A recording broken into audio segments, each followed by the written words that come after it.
What's going on, everybody? Happy NFL Mock Draft Day to you all. My name is Joey Petersen. You are watching the Ravens Rundown. We got a ton of great stuff planned for you guys. This is going to be an absolute blast. We've got 18 channels live at the exact same moment. We're going to be doing we're going to be a 3-round mock draft all across the company. It's going to be a ton of fun. Make sure you guys stick around. Keep hanging out with us because this one's going to be a blast. If you're excited for our live mock draft, just as excited as I am, I need you guys to do one thing for me. Type flock in the comment section down below. Alrighty? I need to see as many flocks as I can. I already see Kimberly's in here. We got Dick Togo in here. Mr. Man is typing flock. Ask Joey, what's up? How's your day, man? Well, Mr. Man, let me tell you, I have been absolutely juiced all day long. I woke up this morning super excited to come into work today because I knew that we were doing this live mock draft, and I knew it was going to be the most fun day we've had in a very long time, at least until next week's actual draft. Keep typing those flocks down below. Antonio is in here. What's up, Antonio? Brittain. We got Dick Togo, Mr. Man, Kimberly Harmon. Y'all keep letting me know when you scroll on in by typing those flocks in the comment section. Today's live will consist of 2 activities. Number 1, we're going to get into it pretty quickly. It's my mock draft 8.0, okay? My second to last mock draft of the 2025 NFL offseason. My next mock draft after that one will come out the day of the draft. That won't be my final one. This next one, I think you guys are going to like a lot. And then after that, starting at 1:15 is when the picks will roll in. We've got our Chat Sports mock draft. Like I said off the top, if you guys missed it, 18 channels live over what? How many picks? 96 picks made today. Also, I am joined by producer Dylan, making his first time debut live on the Ravens Rundown. Maybe not first time ever. I can't remember. When you came in for that first day, did you shadow a Ravens watch party? You didn't. Okay. First time live on the Ravens Rundown. Dylan's hanging out with us today, and we're going to have a whole lot of fun. You're guys going to see him very soon because I got to tell you about the awesome sponsor of today's video coming up in just a little bit, and they are our friends at Game Time. You know them. You love them. We cannot stop talking about them because it is the best place to go for the best seats, lowest prices guaranteed. And Game Time is the official ticketing partner of the Ravens Rundown. And what I love about Game Time is they provide the easiest way to get tickets on short notice. You could save up to 60% off buying last-minute sports, concerts, comedy, theater. And I know Baltimore does not have a basketball team, but the playoffs are here. And it doesn't matter who you cheer for. Being in the building in that electric playoff atmosphere gives you memories you'll never forget for the rest of your life. Easy to find and buy basketball tickets and tickets for every kind of event in your area. Game Time has an awesome feature also. It's called Zone Deals. And Game Time Zone Deals allow customers to purchase tickets for a general area of a venue rather than specific seats, offering potential discounts and flexibility for last-minute ticket buyers. And like I said, ladies and gentlemen, we do have the basketball playoffs. They are starting right now. I had a couple play-in games last night. And I don't know if you're a Celtics fan or a Knicks fan or a Cavs fan, whatever you are, you can find any of those seats on Game Time. If you look right here, you just go into the team. You can see the tickets listed. You click in. You get the overhead. You can use Game Time picks to find the best deal. And bada bing, bada boom, you are checking out in seconds, especially if you use that code ChatSports for $20 off. So take the guesswork out of buying tickets with Game Time. Download the Game Time app, create an account. Use code ChatSports for $20 off your first purchase. Terms apply. Again, create an account and redeem code CHATSPORTS for $20 off. The link to this promo is in the comments and description of today's video. Download Game Time today. What time is it? It is game time. And we're getting really close to game time right here, ladies and gentlemen. Just 30 minutes away from the first overall pick. And we are 1 week away from the 2025 NFL Draft. It is 7 days away. So if you're excited for it, make sure to like today's video, alrighty? If you're as fired up as I am, make sure to hit that thumbs up button. We got 9 likes right now. I need to see more than that. We got to get to at least 20. And with that, I bring on our producer for today's live stream. Everybody say hi to our favorite, Mr. Dylan. Dylan, how are we doing today, my friend? Can't complain. Very excited for mock draft day. It's going to be a blast, and I'm just looking forward to see who the Ravens are going to take. Dude, you and me both. We'll get into it in just a little bit, Dylan, but who is, maybe the first name that comes to mind of a guy who might be available at 27 that you would want Baltimore to select? I mean, the most obvious one would be James Pierce Jr. Amen. I mean, not just because you're a Tennessee Volunteer, but I think it would be a perfect fit for the Ravens. Yep. They've needed an edge rusher to complement Owe for a while, and Pierce fits right in. Yeah. No, I mean, they got a ton of production out of Kyle Van Noy this past year, and that was fantastic, but he's getting older every single year, and I'm not saying that this year is going to be his next one or even the year after that, but you do need a true number one edge rusher to take over once he is out of that spot. I think James Pierce Jr. has the ability to do that. We're going to do a fun deal for you guys today, okay? And we've never done this before, and you can keep this weigh-in up, Dylan. You could just change the lower third. But I had a really, really good idea. If we can make $50 on today's live stream, alrighty, we will do at the end of the show a fan-led mock draft, okay? So we will screen share, put the PFF mock right here up on the screen.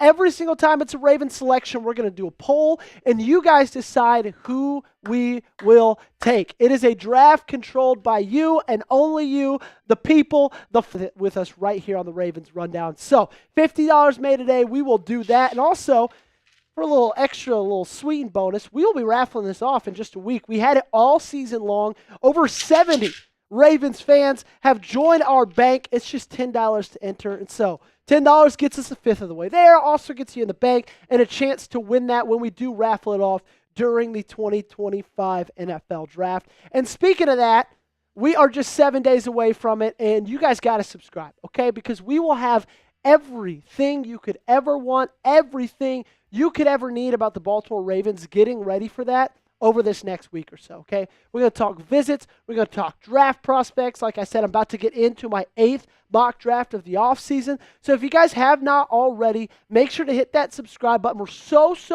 close to 30,000 subscribers. Trying to get there before the NFL Draft. You guys can help me out. So sub for live coverage for the Ravens Rundown, because we got to convince the bosses, ladies and gentlemen. We're still not guaranteed to go live for the NFL Draft. We have to convince everybody around here that, hey, the Ravens Rundown is just as important as our biggest channel, as Cowboys Report, as the Raiders Report. We matter here. You guys want to see us go live, make sure to hit that sub button, and that will give us our best chance to do so. All right, are you ready to get into it, Dylan? And I'll try to go quick during this one. That way we can get probably, I don't know, anywhere from 10 to 12 of build-up for the rest of it. Does that sound good to you? All righty, we are so close to our Chat Sports live mock draft. Before that, I'm going to give you my final, second to last mock draft before the NFL Draft. Dylan, we ready to go? Momentarily, he says.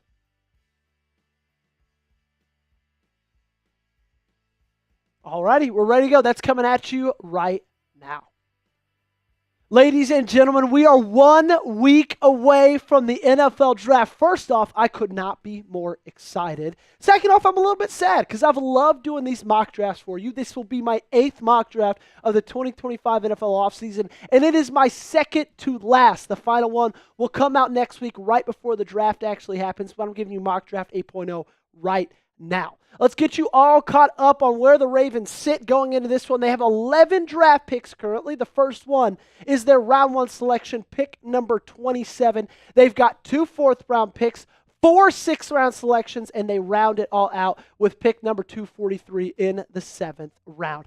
I need you guys, before we get into any of the selections, break down any of the top prospects, I need you guys to do one big favor for me. Hit that subscribe button. I just need 17 loyal members of the flock to push me over to get to 30,000 subscribers. The biggest milestone yet in this channel, and you guys could be the ones to get me there. Help me out. Hit that big red sub button. Lock us in for the best coverage you're going to find right here on YouTube.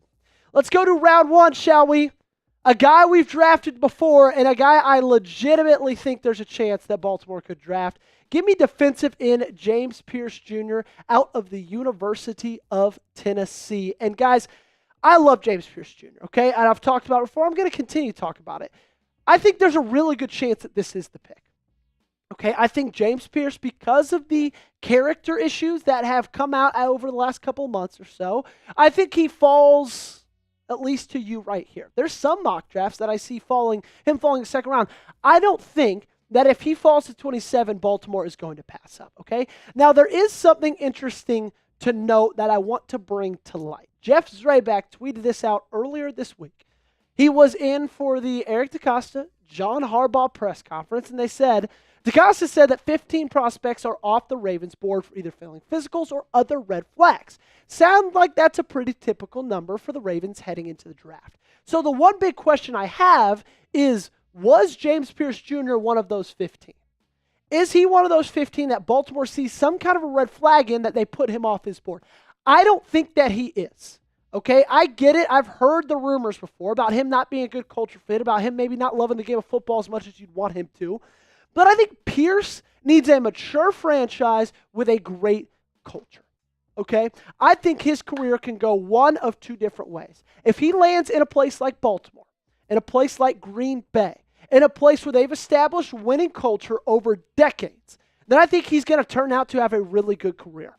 Or he could end up in a place like Las Vegas, a place like the New York Jets, the Cleveland Browns, somewhere like that, who have kind of lost their way over the last couple of decades. They don't have a great culture. They don't have a winning culture. They're not a mature franchise. And his career could take a totally different path. All of that to say, I think he'd be a great, great fit with the Baltimore Ravens.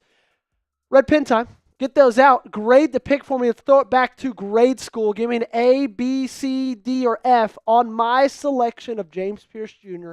in the first round of the 2025 NFL Draft. You're about to get hit with that YouTube ad break. Don't worry about it. Just go down the comment section, find this pinned comment, and give me your answer. All right, let's go to round two. Give me Benjamin Morrison, cornerback out of the Notre Dame Fighting Irish. I think Benjamin Morrison is one of those guys who, if 2024 went a little bit differently, if he was healthy for all of 2024, which unfortunately he was not, I think he'd be a first-round selection, okay? Because he's got the tools, he's got the talent, but unfortunately he only played in just 6 games. In those 6 games, 20 tackles, 4 pass breakups, didn't have an interception, right? Nothing that absolutely jumps off the page. But what does jump off the page, in my opinion, is the current state of the Baltimore Ravens depth chart. Chidobe Awuzie, if we went out on the field right now, would be the starting cornerback for this franchise. I have a lot of faith in Nate Wiggins, got a lot of faith in Marlon Humphrey, and I think Cheeto and TJ Tampa would be great depth options. I don't know how I feel about either of them starting, okay? So I truly believe that if Benjamin Morrison gets selected, he gets a full offseason to prepare, get ready. I think he could give either of those guys a run for their money to be that starting cornerback next to Nate Wiggins, next to Marlon Humphrey. And I think this whole secondary could take a massive jump up because of it. Let's go to round 3, shall we? I finally address the offensive line. Give me Tate Ratledge, guard out of Georgia. And I'm not just taking him because he's got a mullet, and I think it's pretty dang sick. But I think that Tate Ratledge is going to be a really, really good player in this league. He's been such a consistent starter for Georgia. He's also one of those Swiss Army knives. You can kind of put him really wherever you want. And I think he has a chance to be the day one starter on this team, okay? Think about this offensive line. You're not worried about the tackles. You're not worried about the center. You're worried about the 2 guards. Daniel Falele showed some flashes. He also wasn't that great at some points in the 2024 season.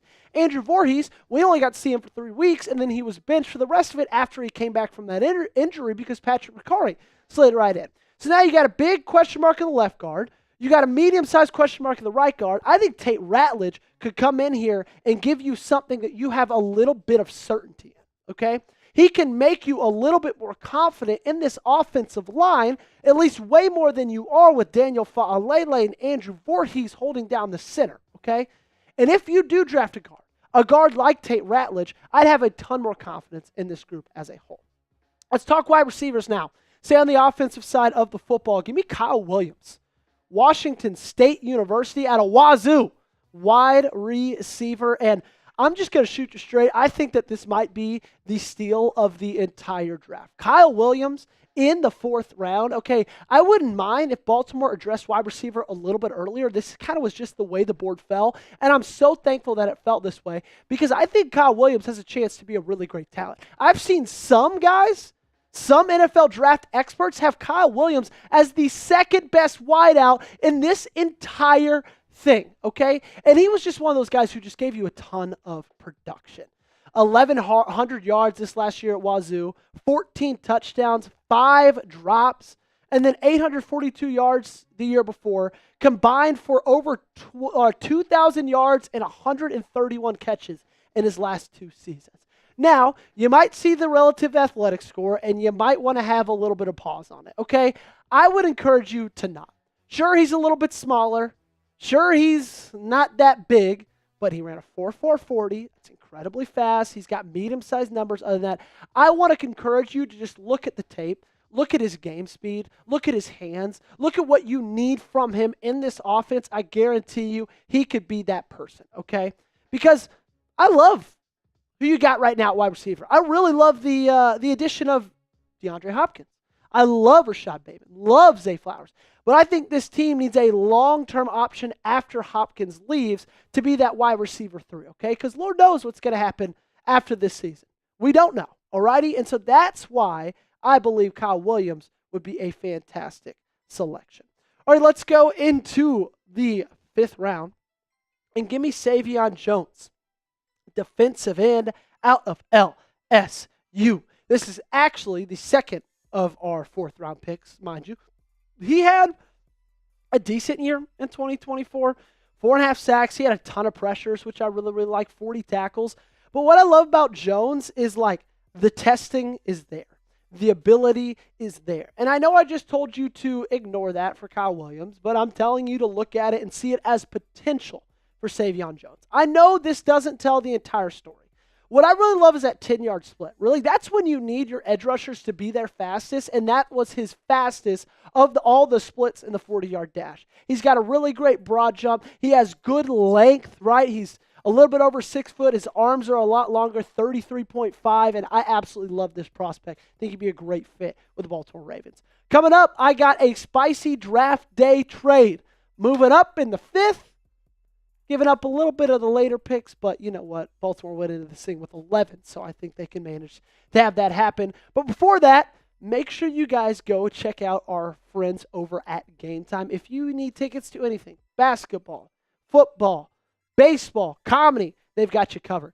Game Time's the official ticketing partner of the Ravens Rundown. What I love about Game Time is they provide the easiest way to get tickets on short notice. You can save up to 60% buying off last minute for sports, concerts, comedy, theater, etc. I know Baltimore does not have a basketball team, but the playoffs are almost here, and it doesn't matter who you cheer for. Being in the building in that electric playoff atmosphere gives you memories you'll never forget for the rest of your life. Easy to find and buy NBA tickets and tickets for every kind of event in your area. Game Time has an awesome feature. It's called Zone Deals. Game Time Zone Deals allow customers to purchase tickets for a general area of a venue rather than specific seats, offering potential discounts and flexibility for last-minute ticket buyers.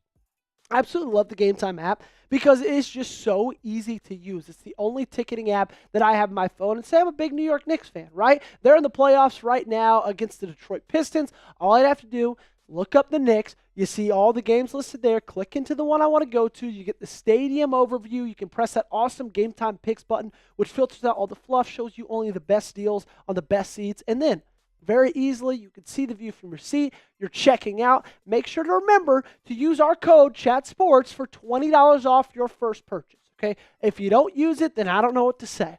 Go see our friends right now at Game Time and lock down your tickets. So take the guesswork out of buying tickets with Game Time. Download the Game Time app, create an account, and use code ChatSports for $20 off your first purchase. Terms apply. Again, create an account, redeem code CHATSPORTS for $20 off. The link to this promo is in the comments and description of today's video. Download Game Time today. What time is it? It is game time. So Minnesota goes into this thing with 4 draft picks. So I think if you're going to move up at some point in this draft, I think Minnesota is an easy target because they have such little. So I want to move up almost 40 spots in the 5th round because there's a prospect that I really like. I'll show you him in just a little bit. So you give Minnesota, you're 176, you're 212, and you're 243 in the 6th and 7th round. You move up almost 40 spots to the 5th round because a guy like R.J. Mickens is available. Safety out of the University of Clemson. And I think this is a guy genuinely who year one could give Ardarius Washington a run for his money in the starting position. And if not, he can just be such a solid rotational piece for late down situations for this team. Because R.J. Mickens is definitely more of a coverage safety. And that's why I'm so intrigued by him, because I think he'd fit in so well with this team because of that. Because you have Ardarius Washington, that strong safety position, because he's a true strong safety. He's one of those guys that, loves to hit people, loves to force fumbles. You saw him do it against Russell Wilson, loves to make contact on the goal line. You saw him do it against the Houston Texans on Christmas Day as well. And Mickens is definitely more of those guys you'd put in on that, 3rd and long, obvious pass situations. In 2024, he had an 89.8 coverage grade and a forced incompletion rate of 24.1%. This is a guy who can make plays in the passing game. And we all know the big chunk yardage that Baltimore let up last year absolutely killed them. I think you put R.J. Mickens in there, back in there with a guy like Kyle Hamilton just to his next, and this whole thing is absolutely changed, and I love it. This next one, we're actually going to go back-to-back big boys. We'll show you Ty Robinson here, defensive tackle out of Nebraska. And I think it's in that player 5 rank, Dylan, for that next selection, is Cameron Jackson, or like we call him, Cam Jackson, out of the University of Florida. There he is. And I really love going back-to-back big boys right here, because this interior of the defensive line, it's got a lot of really good starters, but the depth just really isn't there, especially with the retirement of Michael Pierce. Not only are you losing a guy who's so solid and so big at stopping the run, but you're also losing a guy who can, get you interceptions like Michael Pierce can. But if you add Cam Jackson, you add Ty Robinson, you add some depth, you add some rotational guys in this front 5 to give you just a lot better depth at that position, which I think is what you need and what you want going into this draft, okay? Nandi BK took a little bit of a regression, but I think that's because he was being double-teamed almost every single rep. Well, Ty Robinson, Cameron Jackson, those two guys are guys that pan out. That's going to change. I really love Ty Robinson. I love his size. I love what he was able to do this last year at Nebraska. 42 pressures from the interior of the defensive line, 7 sacks as well. Now, Cam Jackson didn't put up quite the same numbers that Robinson did. He's definitely more of those guys that people are projecting that they're looking in the future and saying, if this happens, he can truly turn into something special. So I'm willing to take that shot on the Florida Gator. Weigh in for me in the comments section. What's your confidence level in Baltimore's defensive line? Scale it 1 to 100. I'm sure every single one of us went into last season a little bit more confident than we exited. Hopefully that changes during the NFL draft. But you let me know in the comment section down below. Again, scale it 1 to 100 for me. What's your confidence in Baltimore's D-line? Let's round this one out with a wide receiver. Give me Andrew Armstrong out of the University of Arkansas. And I kind of feel the same way about Armstrong as I did about Kyle Williams. I feel like you got 2 really great wide receivers at really great value, because I think Armstrong is going to be an absolute steal. What he's able to do this past year with an incredibly rough quarterback situation at Arkansas, an incredibly rough playmaker situation at Arkansas, he was able to still produce ridiculously. He had over 1,100 yards this past year, only 1 touchdown, so you kind of hope he'd find pay dirt a little bit easier, but still, 764 years the year prior at Arkansas, and then his final year at Texas A&M Commerce, over 1,000 yards and 13 touchdowns. I really, really like Armstrong. I really think he's a guy who can do great things, make great strides in this wide receiver room, and just be a go-to guy, if the worst comes to worst, Zay Flowers gets hurt, Rashad Bateman gets hurt, I'd feel good about Andrew Armstrong stepping right in. So Mock Draft 8.0, here's the haul, ladies and gentlemen. James Pierce Jr., Benjamin Morrison, Tate Ratledge, Kyle Williams, Saivion Jones, R.J. Mickens, Ty Robinson, Cam Jackson, Andrew Armstrong. Grade it for me in the comment section down below by giving me an A, B, C, D, or F. Make sure you guys hit that subscribe button before you get on out of here. Again, we'll have the best coverage for the NFL draft coming up over this next week. It's just a week away. I could not be more excited about it. To lock us in right here at the Ravens Rundown, subscribe. Alrighty, there is our cut. We are now all about the mock draft. Dilly, we're pumped about it. Come on, baby. We're 9 minutes away. 9 minutes away. And boom, we got a $5 super chat. Hey, we could actually go, Dylan, to that call him out weigh-in. We could skip those other two. That name who the Ravens. Yeah, that one. Perfect. We got a $5 super chat from the best in the North. We'll put you up here very, very shortly. But while we're up here, you guys get down in the comment section.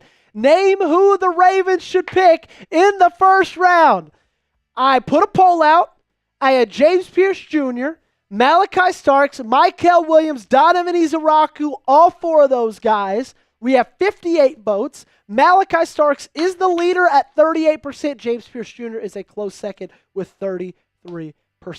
We got a $5 super chat from my man Best in the North. Draft Josh Simmons if he falls. He has elite core strength, so he can kick inside and be elite than any guard. When needed, he can start at tackle. You are not wrong. I think if he does fall at 27, that's some guy I would definitely think about. I don't love the thought of going offensive lineman in that first round, but still, like Josh Simmons, if you're going to go offensive line late in that first round, he would be a guy that's incredibly attractive in doing that. That is our first super chat of the day. Best in the North. If you send in another 5, you will go in our raffle to win the bank. We'll be raffling off next week. Just one more 5. Dilly's adjusting the camera, trying to get all camera ready, nice and good looking for you guys. You need a little help over there? Okay, let's see. Let's give him some help. All righty. Let's go. Yeah, it is a little wonky, isn't it? Is that? Let's go down a little bit. And that's good enough. That's about as good as we're going to get. All right. Sorry, ladies and gentlemen. I am back. So, hey, if we get $50, so if we just get 10 more people to send in a 5, then we will do a fan-led mock draft after our Chat Sports mock draft. Okay, so what is a fan-led mock draft, you ask? Great question. Well, we will simulcast or screen share a PFF mock draft simulator. That's also, I think that was from like last live show. No worries. There we go. We will screen share the PFF mock draft simulator, and every single time we have a selection, we'll do it for the first 4 rounds. That way we're not making 11 picks. I'll put up in a poll, who do you want to draft? You guys select, we'll pick them, okay? So we just need 50 overall. We got $5 right now. Who's going to be the next one to put in another 5? Alrighty, also make sure you guys are liking today's video. Dilla, you can throw yourself up on screen right now. Make sure you're liking today's video as well. We got just about 40 people in here, 19 likes. I would like to get at least 5 more before we get started. I'd like to get to 25 likes. And also keep calling out people you want the Ravens to draft in the first round. Tyler Booker is a name from Yaml. I don't think he's going to make it all the way down there. But, I mean, if he does, that's another guy I could see, but I doubt it. Best in the North says, why get a Cadillac stand, Booker, when you can get a premium one in Simmons? Jay can't like Booker. He's only had a nice interview. Well, there you go. Thanks, Best in the North. Okay. Let's talk about this selection before we go, because we got 5 minutes till pick starts. We're going to run through these. Let's start with dream round 1 targets. And we can go into round 2 after, because we have 5 minutes, so we can go to round 2 after this round is over. Dylan's John Harbaugh today. I'm Eric DeCosta. I'm the GM. He's the head coach. We're going to try to get this all the most perfect draft for you guys. So here's my dream round 1 targets. Mike Green, Jahdae Barron, Tetairoa McMillan. These are 3 guys that if I absolutely was asleep and it was a perfect dream, all 3 of those guys would be available at number 27. I don't think they will. Dylan, out of those 3 guys, which one do you believe has the best chance of being available at 27? Surprisingly enough, McMillan. Yeah, I agree. I really like McMillan. Do you like him as much as I do, or are you kind of iffy about him? There's a lot that we still need to see from him. Arizona wide receivers, there's not many in the NFL right now, so the reputation of the college right there. But overall, I think he's a very polished prospect, but it really depends on the fit where he goes. Yeah. A Cowboys signing. Who'd the Cowboys sign? Brutal timing for our Cowboys report. Are you at all worried about his, not watching film, apparently? Does that worry you at all?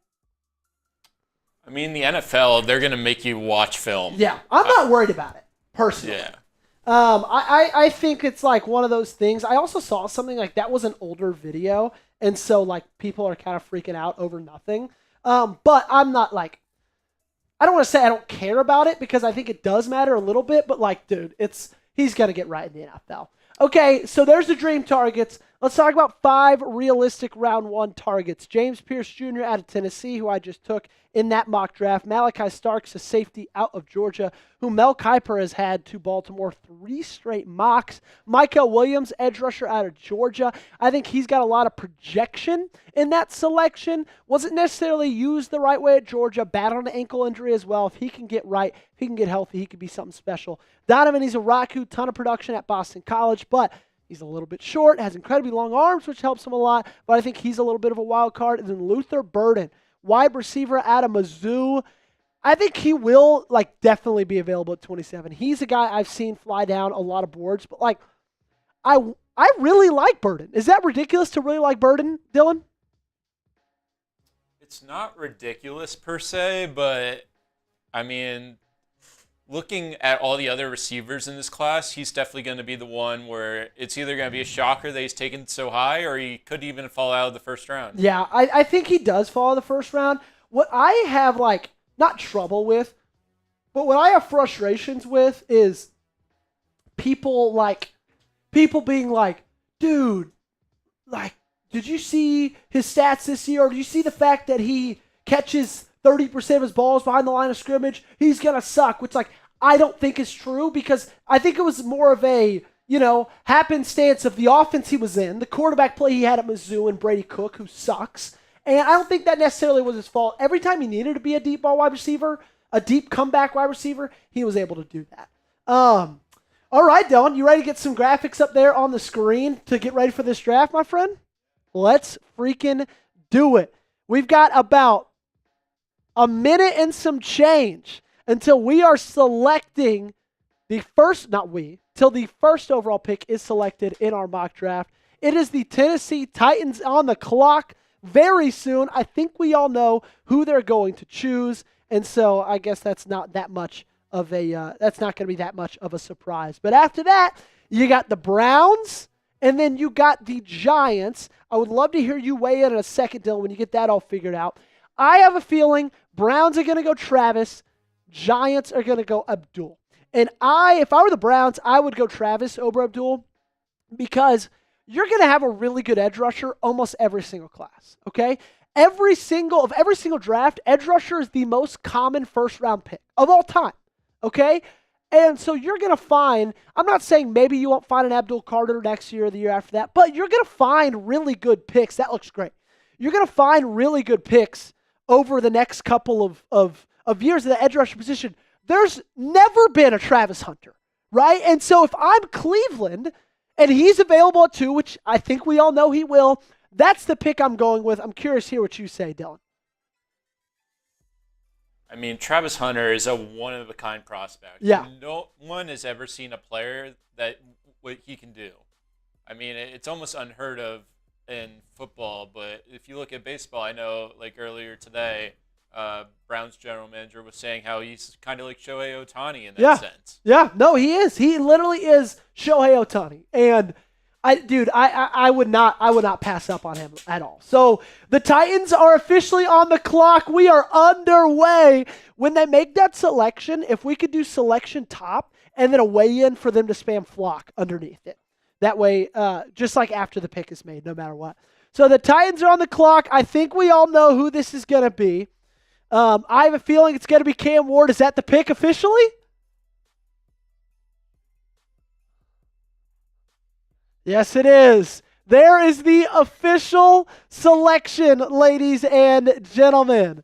It will be quarterback, formerly with Washington State, then transferred to the University of Miami, Mr. Cam Ward. And we'll get that up for you very shortly. Do you have the, there we go. Boom, boom, boom. There it is. Cam Ward is the selection. You are now a Tennessee Titan, and the Browns are now on the clock. If you guys are excited for this live mock draft, type those flocks in the comments section. Who can type it the most? Who can type it the most? Let's go, baby. The Browns are up. Will it be Travis Hunter? Will it be Abdul Carter? I'm not going to, guys, they're slacking our picks on my laptop. I'm trying my hardest not to look at them. And so far, I'm doing a good job. Get those flocks in the chat. Dylan, how do you think Cam Ward is going to be? I mean, it sounds like he definitely wants to be a Titan, so that's going to be a good fit for him. Yeah. I mean, I think it's going to be kind of like Bryce Young. First year, it's going to be a little hard for him because the Titans roster is just awful. Not as talented. Yeah. But year two, I could definitely see him take a step up. Yeah. So. I could as well. I think that I really liked him at Miami. I liked him going into last year. I'm a big college football guy. I don't know if you guys know that about me. But I love college football. And I really, really, really loved Cam Ward's going into last year, and he did not disappoint.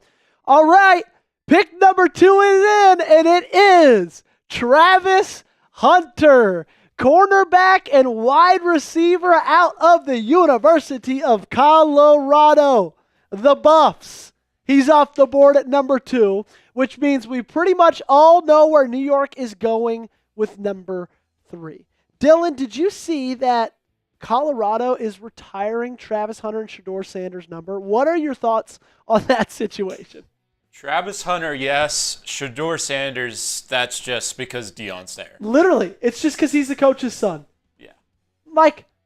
Then you could do Shiloh too then. Yeah, seriously. Might as well just throw the whole family in there. It's absolutely, it's insane to me. But hey, that's just, it is what it is. And nothing we can do about it. We just got to sit here and live with it. It's nepotism at its finest. And here we go. Pick number 3 is in. It is Abdul Carter, edge rusher, out of Penn State University. He makes the very short drive to New York City. He's in the Big Apple, playing for the New York Football Giants, teaming up on that defensive line currently with Kayvon Thibodeau. Obviously, I guess Azeez Ojulari is now in Philadelphia. They still have Dexter Lawrence, correct? Dexter Lawrence, Abdul Carter, Kayvon Thibodeau. That's a really good defensive front in New York. Do you think they move on from Kayvon Thibodeau over the next month or so? I think if you get Carter, there's definitely a reason to move on from him. Yeah. I mean, for the Giants' sake, they probably want to keep them both, though. Yeah, I agree. I mean, why not have 2 wrecking balls? Yeah. And we talked about Kayvon Thibodeau the other day on this channel. A lot of people want to just call him a bust for whatever reason, but Kayvon Thibodeau has had a pretty decent overall career, and he just has been hurt. But the 1 year he was fully healthy, he had almost 12 sacks, which is a great number. And it's he's done really, really well. And now if he gets paired with Abdul Carter, he's going to wreak even more havoc right there at the front in New York. Do you mind changing the weigh-in for when the next pick comes in? No worries.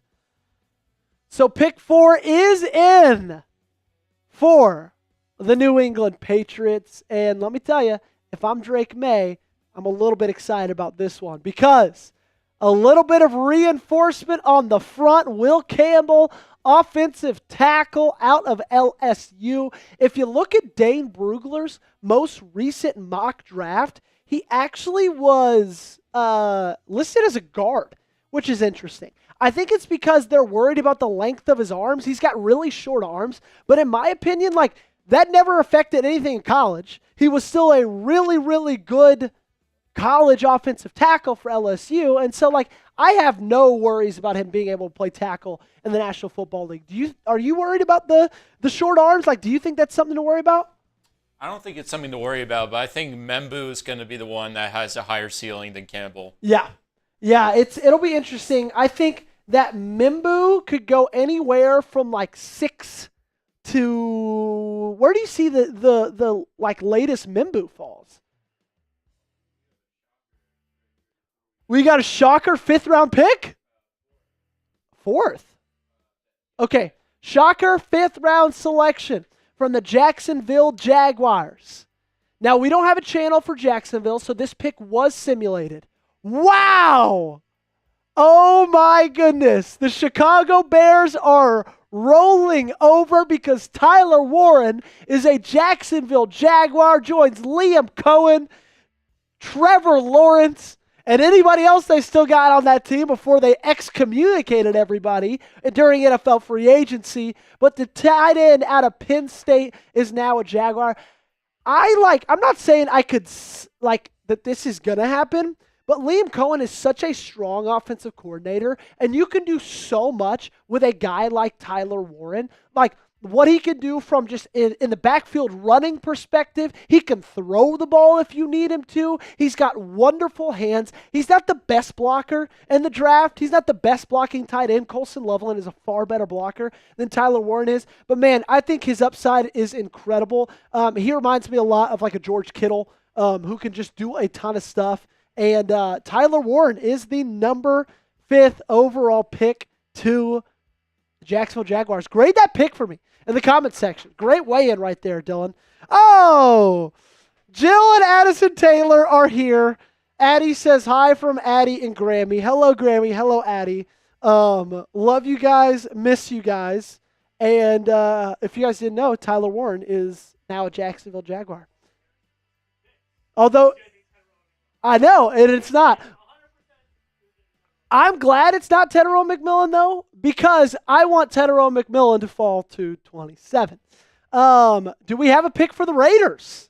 The pick is in. Who is it? Oh, it's Ashton Jeanty. The running back out of Boise State goes to Las Vegas. He's now a Raider. Grade that one for me in the comment section down below.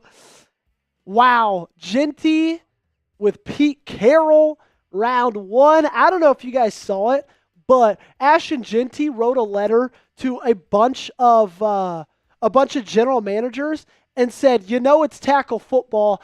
I would draft the one they can't tackle.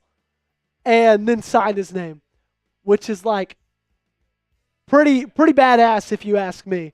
And so he goes to Las Vegas, joins Geno Smith, Brock Bowers. They still need to address the wide receiver position, but still, that's a really, really solid roster that they've got in Las Vegas. Surprisingly enough, really, really good team. Excited to see what Pete Carroll will be able to do in his first year in Sin City. Pick number 7 is in. Speaking of 7, we're 7 days away from the NFL Draft. Make sure you guys hit that subscribe button. Armin Membu, offensive tackle out of Missouri, is going to the Big Apple, protecting Justin Fields in his blind spot. Membu was one of the only bright spots on that Mizzou offense. Like we talked about earlier, Brady Cook really struggled. Luther Burden took a little bit of a step back this past year. Armin Membu was phenomenal. And he goes to New York. I feel like that's one that has a really good chance of happening. On to the 8th pick. Again, Jets, Panthers, 2 channels we do not have here at Chat Sports. So these are all simulated picks. Mason Graham, defensive tackle out of the University of Michigan. One of those Michigan men is going to Carolina to put on the opposite side of the ball from Bryce Young. They gave up the most points that an NFL franchise has ever given up in the history of the NFL. Hopefully, if they get a little pressure, get a little run stopping from the interior of that offense, or defensive line, I should say, that things might change. And I think that's what they're hoping for Mason Graham. Mike Taylor's in the chat. We've got all the in-laws in here, Dylan. None of my family's showing up. The in-laws are showing out hard, and I absolutely love it. Hello, Mike. Said Vegas had Brandon Jacobs. ... Here's the pick so far. We're going to take a little bit of a 2-minute break before the Saints selection. They are on the clock. Cam Ward went 1-1. Travis Hunter, second pick to the Cleveland Browns. Abdul Carter went number 3 overall to New York. All of those picks, not very surprising. Really, neither is round 1, pick number 4 to the New England Patriots. The biggest shock so far definitely is Tyler Warren to the Jacksonville Jaguars at pick number 5. Then Ashton Genty to the Raiders, Mimbu to the Jets, and Mason Graham is now a Carolina Panther. Dylan, anything surprising during the first 8 picks of this draft so far? I mean, the most surprising one is Tyler Warren. Yeah. That's always mocked as Mason Graham. And look, the Panthers get a steal. Yeah, they really did, man. At number 8 for Mason Graham to fall that far, that's wild. Do you think that, Tyler Warren, where do you think he'll go on the actual draft night? Do you think it's 10 to Chicago? Or 7 to the Jets. Okay, you think 7 to the Jets or 10 to Chicago? Yeah. I could also see the Jets taking Graham over Mimbu if he's there. You think so? Yeah. Who do you think they need more? Mimbu. You think they need Mimbu more? They need Mimbu more, but Graham's more of a solid, you know what you're going to get out of him than Mimbu. Yeah. Yeah, that's fair. I'm really interested to see where Tyler Warren's going to fall. I could see him probably most likely going to the Bears at 10. I know Harrison's done a ton of mock drafts, and so I would not be surprised to see him go to 10. That's kind of where Harrison's had him over for a little while. Mike says, let's go. Best in the North says, I give it an A. It drops other players. Kimberly Harmon says, let's go Ravens. We got a ton of people here hanging out with us on this fine afternoon. I know it's a random time to be live. Thursday at 2:30 Eastern, 1:30 Central. It's not easy for everybody to get here, but for all of those who are here right now, I do appreciate you guys. And with that, the New Orleans Saints are now on the clock. Round 1, pick number 9. Do you know who it is yet, Dylan? Have you seen it? Okay, I'm going to guess. I haven't seen it yet because I'm not looking at the computer. I'm going to guess Shadorlands takes place, and Shador Sanders is now a New Orleans Saint. It looks like that the pick. Is that official? It is official. Shadorlands. Wow. Out of Dallas, Texas, 23 years old, 6'1.5", 4,000 yards this past year at the University of Colorado. Tom Downey has him as his second-ranked quarterback just behind Cam Ward, 19th best player in this draft. And here's a scouting report. He's extremely accurate, good mechanics, strong football IQ. He's willing and able to buy some time, make some plays out of structure. He's got average arm strength and physical traits. But, man, I'm a strong believer in Shador Sanders. I know a lot of people aren't, but, what Shador was able to do at Colorado, I get it. He had Travis Hunter. He had the Heisman winner on his team, both offensively and defensively. But, anybody who's able to put up 4,000 yards and 31 touchdowns with that offensive line, I think that's incredibly impressive. I'm a believer in Shador. I know some people aren't. Make sure y'all let me know if you are by grading the pick down below. Dylan, are you a believer in Shador, or do you think he's going to be a bust? I think he's going to be a bust. Okay. I think it's the name that really puts him over the top. That's fair. That's a fair assessment. And look, a quarterback coming out of Colorado, yes, he could turn into something, but I don't see it. I don't necessarily see it he's one of those guys to me that I think if he went at the end of the first round, if he went to a team that is already really stacked, say he went to Pittsburgh at 21, I could see him having some success there. I think it's going to be hard to have a little bit of success in New Orleans because of just that entire roster in general. And that franchise. Mickey Loomis is awful. And so I think it'll be interesting to see how he does with the Saints. He does have Alvin Kamara. He does have Chris Olave. He's got a pretty decent offensive line.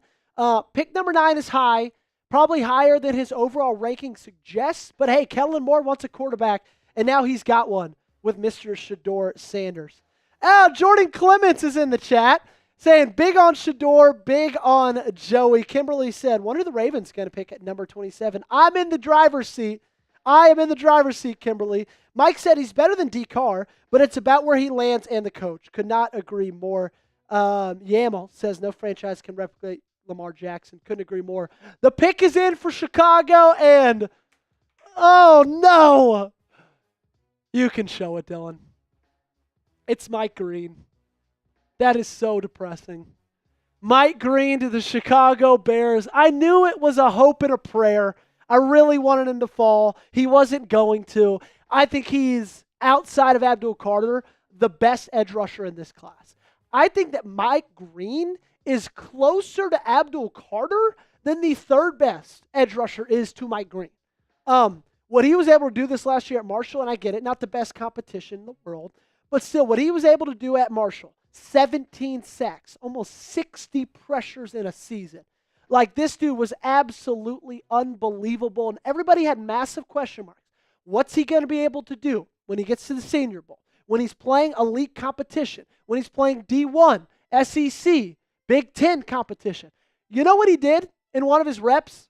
Is one of his first reps against Josh Connolly Jr. He's going to be a late first round, early second round pick. He bull rushed him, put him on his ass, and then got to the quarterback. This dude he's going to be something special. I really do believe it. San Francisco has made their selection. Chase Sr. and Chip have Jalen Walker going to the 49ers. Round 1, pick number 11, edge rusher out of Georgia. I'm not crazy high on Jalen Walker. I don't know about you, Dylan, but what are your thoughts on the prospect and his ability to compete in the NFL? I love this pick for the Niners. I mean, the Georgia D linemen, if we've learned anything from the Eagles, yes, you got to pick them. That's fair. That's why I think Michael Williams is such would be not a bad selection at 27. Mm-hmm. Before that, I know you're a Cowboys fan. They're on the clock. Yes. Who do you hope they pick at this point in the draft? Pick number 12. I mean, Hampton, or I'll say Golden, actually. Matthew Golden or Marion Hampton. Running back out of UNC or wide receiver out of Texas. That's what Cowboys fan Dylan wants. Do you have the selection? Do we know who it is yet? Yeah. We do know who it is. We have the Cowboys pick. Wow! Another one of my dream players off the board because Tetairoa McMillan, you are a Dallas Cowboy. Let's hear from the Cowboys fan himself. Dylan, thoughts? Don't hate the pick. Okay. I mean, he's going to be a great complement to what CeeDee Lamb has, and I think that's what McMillan is. He's a nice, complementary piece to another star receiver. And you could also learn from him, which I think that's going to be very big. Yeah, no, I mean, you heard me talk about it in the build-up. I really like Tetairoa McMillan. I really think Tetairoa McMillan can be a star in this league. And now he's got the star on the helmet, teams up with Dak Prescott, CeeDee Lamb. They have a bunch of running back questions. They have a bunch of offensive line questions. But still, they got a really good player in Tet, and he will make the trip over to Dallas. The round 1, pick number 13 is in, and it is cornerback Will Johnson out of the University of Michigan. He goes down to a far different climate from Ann Arbor all the way down to Miami, does his best Will Smith impression, and is now a Miami Dolphin. Thoughts on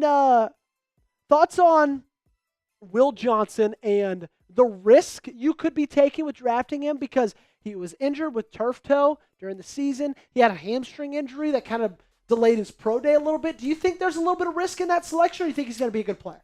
I think he's going to be a good player. I mean, Michigan cornerbacks haven't fared the best in the NFL. Yep. But, I mean, Will Johnson, if we were talking a year ago, he was going top 5. So yes. The fact that the Dolphins got him at 13, and look, last year was kind of a down year for him, he could get a bounce back, and it could be one of the steals possibly in this draft. I mean, I feel like something similar happened with the Falcons and A.J. Terrell a couple years ago. Yeah, well, and also, if you guys have been keeping up with the news, we did a video about it earlier this week. Jalen Ramsey is on the trade block now, and so Will Johnson could be that guy to come in and replace the former All-Pro if they do deal him, see if they can get something back for him. Make sure you guys are liking today's video. Got 41 people in here, 27 likes. Let's try to get this to 30 before we talk about the next selection. Just 3 more. Actually, you know what? Forget that. Let's get to 35.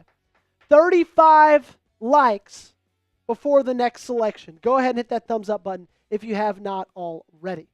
On the clock is Indianapolis, which is not one of our teams, and so we will simulate this pick. And it is simulated, it is selected, and Jahad Campbell, linebacker out of the University of Alabama, is the selection. He goes to the Indianapolis Colts, joins Leatu Latu on that defensive side of the ball, Anthony Richardson on the offensive side of the ball. I heard you say, wow. Are you surprised by this selection, Dylan? The next selection, okay, I haven't seen it yet. He audibly let out a wow, guys. I don't know if you guys can hear him. He's mic'd up right now. And so I haven't seen it yet. Who is at 15? It's the Falcons. So it's Matthew Petersen making the selection. And we're going to get it up here very soon. I can't wait to see this one. I think Jahad Campbell is going to be fine. I think this is going to be one of those picks in a couple years that everybody's saying, okay, he's a good player, but I don't know if he would have been a first-round player in a remock. And so, okay, Falcons, I would think edge rusher. I'm going to go James Pierce. Wow. The safety out of South Carolina, first safety off the board. It is Nick Emanwari out of the South Carolina Gamecocks, makes the short drive over to Atlanta, Georgia, to the Peach State. And, okay, Nick Emanwari, I think he's got an incredibly high ceiling.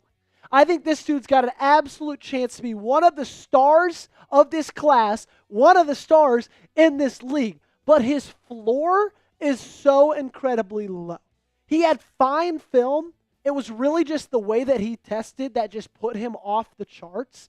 But man, Nick Emanwari now is an Atlanta Falcon, and he'll be joining up with A.J. Terrell in that secondary, seeing what he can do and what he can make of that Falcons defense with Raheem Morris at the head. That one's surprising. That's high to me. I like Malachi Starks more than I like Nick Emanwari. Is that ridiculous to say that? I think it's a lot like Membu and Campbell. You could go with the more polished guy, Campbell or Starks, or you could go for the athletic beast in like Emanwari or Membu. Yeah, I think that's a good analysis. John Boshears is in here. What's up, John? Good to see you, buddy. Are you surprised that Jahdae Barron hasn't been picked yet? I know, it is. It is. It is perfect for the Ravens. And fortunately, he's not selected yet. Arizona's on the clock. Oh, wow. This seems a little early. Do you agree? So, right up next, Donovan Izaraku, edge rusher out of Boston College, is now an Arizona Cardinal. Teaming up on that defensive line with Baron Browning, opposite of Kyler Murray on the opposite side of the football. Izaraku's a really interesting prospect. He was a guy that I thought, I put him on the thumbnail. I would have thought possibly if he made it to 27, would have been one of my selections. He's not very tall. He's about 6'2", which for edge rushers, that's pretty short.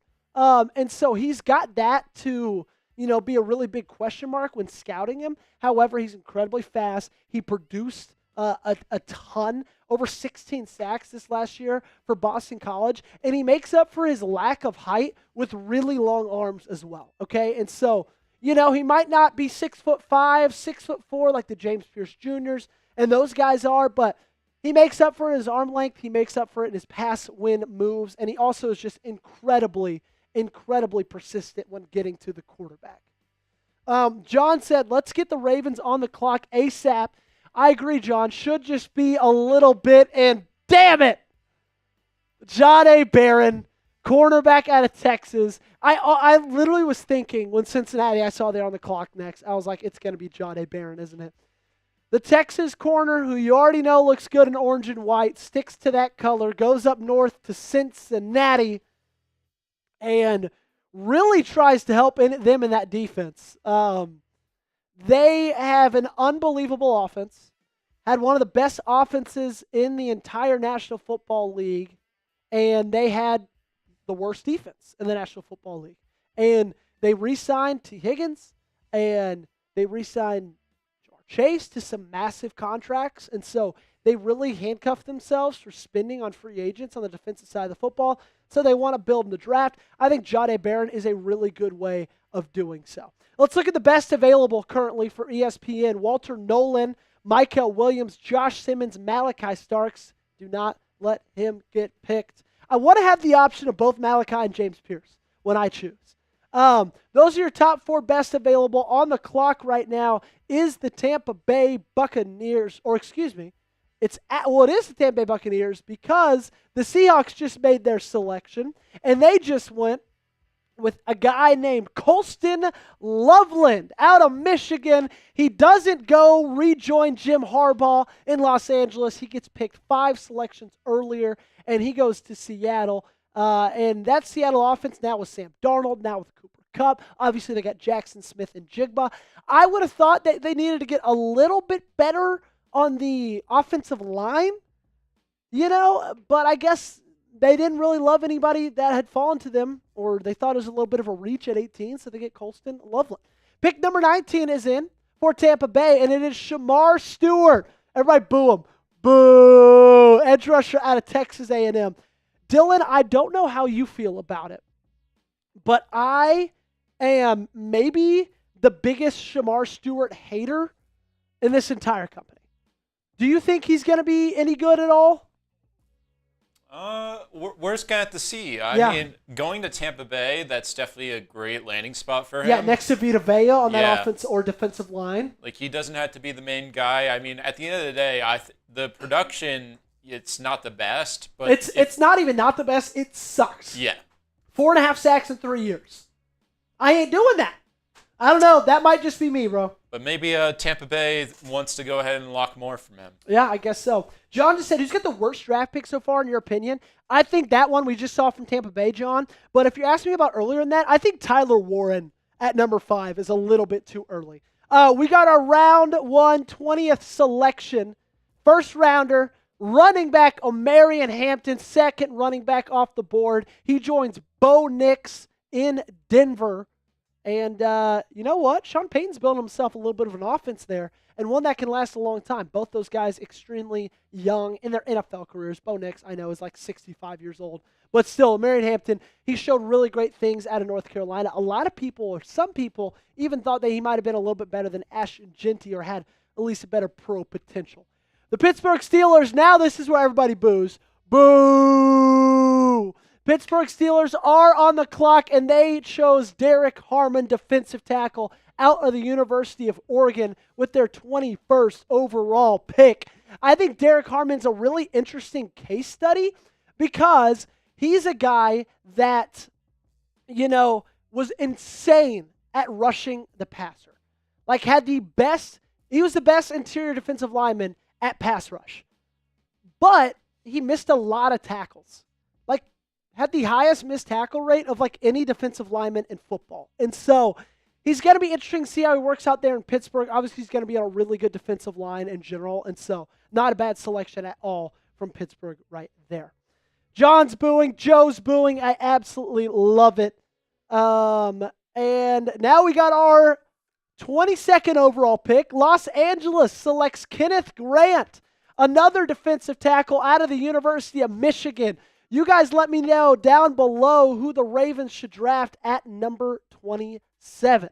Let me know what you think. And now I guess we're on the board for the Green Bay Packers. Oh, wow. That's kind of fake. Okay, whatever. Out of our hands. Now we know the pick. Yeah, I did. I wouldn't have picked that. I wouldn't have made that pick, but okay, they got it. Luther Burden III is now a Green Bay Packer. Simulated selection as well for Green Bay. Now the Vikings are on the clock. I am really high on Luther Burden. I know I probably am a little bit, I don't want to say biased because he played for Mizzou, but I've loved Luther Burden since he was a freshman there. I remember there were rumors about him entering the transfer portal. I wanted him to come to Tennessee so badly. I think he's going to be a stud. I think his little lack of production was a case of his offense that he was in, the quarterback he played for, and not as much the player. There are a little bit of character concerns, but I think he'll be fine past that. Darren's in here. It says take Drew Pember with the 27th overall pick.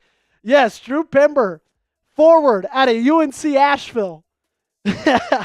Sleeper pick this year. Absolutely love it. Here's a little bit more about Luther Burden. 6 foot, 206 pounds. He's only 21 years old, so you're getting him at a really good young age. 61 catches, 676 yards, 6 touchdowns this past year. Again, people have big question marks on the production, but I think, again, like I said off the top, that's just because he was a wide receiver for Brady Cook, and not necessarily because he lost any of the talent he had. Now, there have been some people questioning how much he loves the sport, how much he loves to work. Is there a little bit of character issues? Does he quit within games? So that's something that, Green Bay is going to have to figure out on their own. No!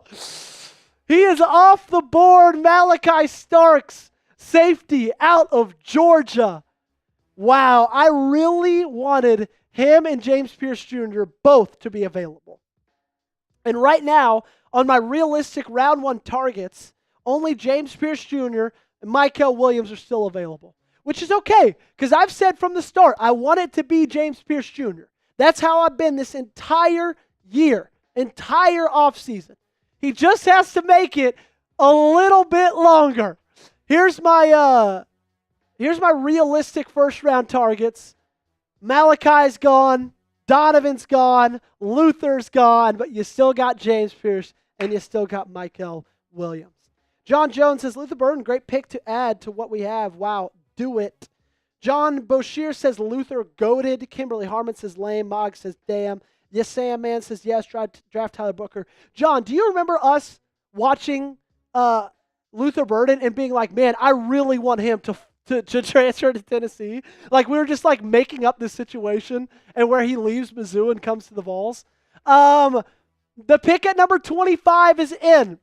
Matthew Golden is the selection, wide receiver out of Texas. And so because Los Angeles is next, they don't need edge rusher. They've got Jared First. They've got Byron Young. They've got a really good defensive line. I think James Pierce Jr. will fall to the Ravens at number 27. Grade the pick of Matthew Golden, A, B, C, D, or F.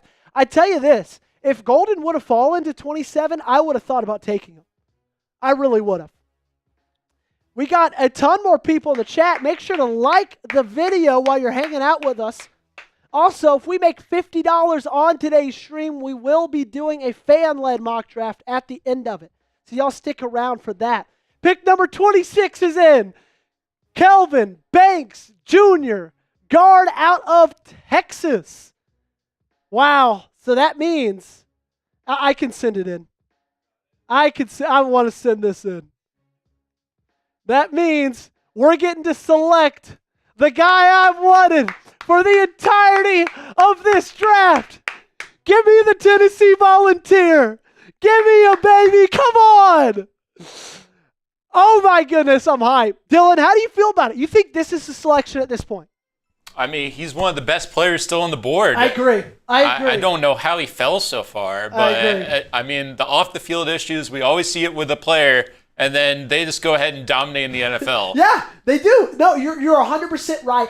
And like I said during our mock draft, I think James Pierce is a guy who needs to go to a culture that is a established, winning, mature culture. If he lands in Baltimore, if he lands in Pittsburgh, if he lands in Green Bay, he could have a phenomenal career. If he lands in Las Vegas, if he lands in Cleveland, things could take a different turn. But getting him in Baltimore, I think, is a win.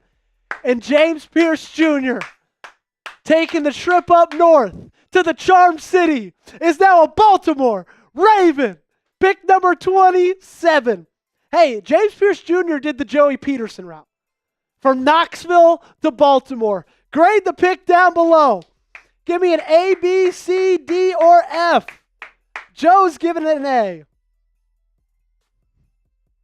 We got Top Notch Bully says JP is going to be just like Owe. Top Notch, we got to think a little bit more positive. Hey, I'm getting roasted in the chat. Do you see me getting roasted?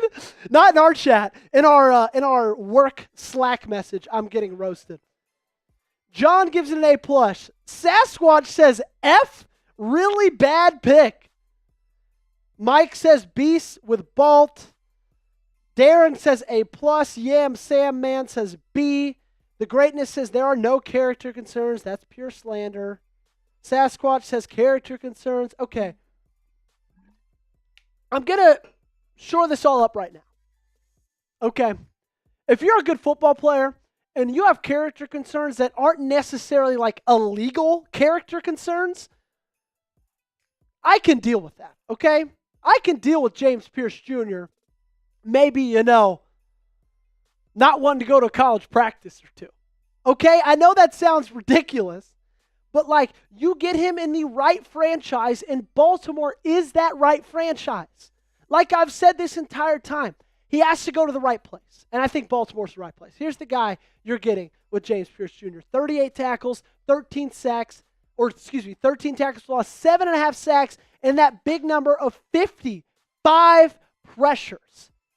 And that's what Baltimore was missing this last year, a guy who could consistently put pressure on a quarterback. James Pierce Jr. did that all in the entirety of his junior year, did it all the way in his sophomore year as well. And I have no reason to believe he can't do it when he comes to Baltimore. And he's next to Kyle Van Noy, Odafe Owe. This guy's got all the tools you could need. And even Dane Brugler had a lot of really good things to say. He said Pierce is upright and frenetic in his play style, but his blend of explosiveness and power creates consistent disruption as a pass rusher. He shows promise in the run game. If he works to maximize his talent, he will be a productive pro. I think that James Pierce is a little bit overshadowed as good of a run defender as he is, okay? And he can win in so many different ways. He can win with speed. He can win with his moves. But he also has a really underrated bull rush. He does need to beef up a little bit. He's got a smaller frame. He's a little bit skinnier than I'd want him to be. But still, everything's there for him to be a really, really good pro. And I'm excited about how he landed in Baltimore. Another SEC defensive lineman that gets taken off the board to the Detroit Lions. That is Walter Nolan out of Ole Miss. Knoxville native Walter Nolan, that is. We got a ton of people in the chat. John says, I like it, but it smells like home cooking. John said, agree with Darren. Or Darren said, smells like home cooking. John said, agree with Darren. Kennedy said, agree, John. John says, what's up, Kennedy? Everybody's agreeing with each other. Who do I think Sperry just took? Also, you can turn yourself up, Dylan. You can just keep yourself up. There is? Okay. Who do I think Sperry just took at 30? Can you give me the position? Receiver. Emeka Egbuka. That's who I think. Jaden, wow. From our draft analyst expert, taking Jaden Higgins in the first round seems a little rich to me. Now, I do think Jaden Higgins is going to be really, really good. But also, I think this is one of those scenarios that in real life, Washington would have traded down. They would have traded with the team like New York, like Cleveland, who might want a quarterback in the first round because you get an extra year on their deal. But hey, no trades in this live mock draft for here at Chat Sports. Jaden Higgins is the selection, wide receiver at Iowa State. And you know what? Sperry's been high on him through the entirety of this whole draft process. He really likes Jaden Higgins. I really like Jaden Higgins. I think he's got all the tools you can need. He's fast. He has really good hands. He's really long as well. And he did really great at Iowa State, and I think he had fine quarterback play with Rocco Beck, but like nothing phenomenal. Kennedy just said, is this a real draft? Yes, it is. Yes, it is, Kennedy. Greatness says, Pierce's upside is as high or higher than anyone else in the first round. Couldn't agree more, Greatness. Top Notch Bullies, if we trade up, where do you think we should trade up to and for who? I would be comfortable trading up for Jahdae Barron. I'd be comfortable trading up for Mike Green. I'd be comfortable trading up for Tedero McMillan. Those are three guys I'd be comfortable trading up with. And I think probably somewhere around picks like 19 to 24. Probably in that range. I think a good team to look at is Minnesota. They've only got 4 draft picks and Baltimore has 11. And so if you're going to trade up with anybody, I feel like there's a good chance it is Minnesota. We got Trey Amos, cornerback out of Ole Miss, taken off the board. I like Trey Amos. I think round 1's a little early for him. But also, you got to look at this draft to the fact that there's just not a ton of like round 1 talent that would be round 1 talent in like past year's draft. And so a lot of these guys, especially late, are going to be looking like, their reaches. But that's just kind of the crop that we've got this year in the crop that we got in this year's draft. Ramsey was dumped 3 times. He has issues. Mike says, yo, Darren. Thanks for the ride to the airport that one time. Hashtag, people forget, hashtag not me. One time, Dylan, we went and stayed. My best friend from high school, Darren, went and stayed with me and my wife, Kennedy, who was my girlfriend at the time because we were still in college. We stayed at her family's house because we had a wedding in Atlanta. Darren, my buddy, was flying home the next morning at like 5 in the morning. And then we both woke up, or Kennedy came in to wake us up, but it was like 7:30, and he missed his flight. Oh, my God. So then he had to hang out. He hung out all day with Kennedy's family, and Kennedy and I had to go back because we had class in Knoxville, so we had to drive back, and it was hilarious. Like, he went to dinner with Kennedy's sister, and Kennedy's dad took him to the airport. That's so funny. Make sure you guys hit that thumbs up button. 53 people watching, 34 likes. Also, just a reminder, if we get $50 on today's stream, we're already a tenth of the way there, then we'll do a fan-led mock draft at the end of it where you guys, the people, get to make the draft picks. Let's look at the Ravens draft profile as of right now. Right, they own the 27th overall pick in round 1. They got 11 total picks, and that's what I've been talking about all offseason long. I really would like to see them trade those at some point to move up to get something a little bit better. The additions they've made, they've had a decently, active offseason from what we're used to. Cooper Rush, great backup QB additions. DeAndre Hopkins, I love him for that price. 1 year, $5 million. I'm not expecting 1,800 yards. I'm expecting something like 600 and 6 touchdowns, and I think that's worth 1 year, $5 million. And then Chidobe Awuzie, the cornerback, formerly with the Tennessee Titans, is now with the Baltimore Ravens. You look at the needs: defensive tackle, offensive guard, cornerback, and edge. I want to put edge a little bit higher. I think if you look at the 500-foot view, 200-foot view, then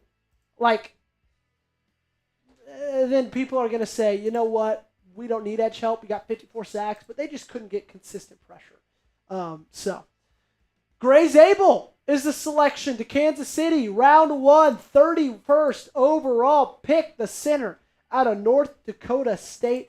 I imagine he's going to move to guard because they've got Creed Humphrey in that center position, and so I think they're going to move him over to guard. Who did they just trade? Was it Creed Humphrey they traded, or was it Joe Thuney?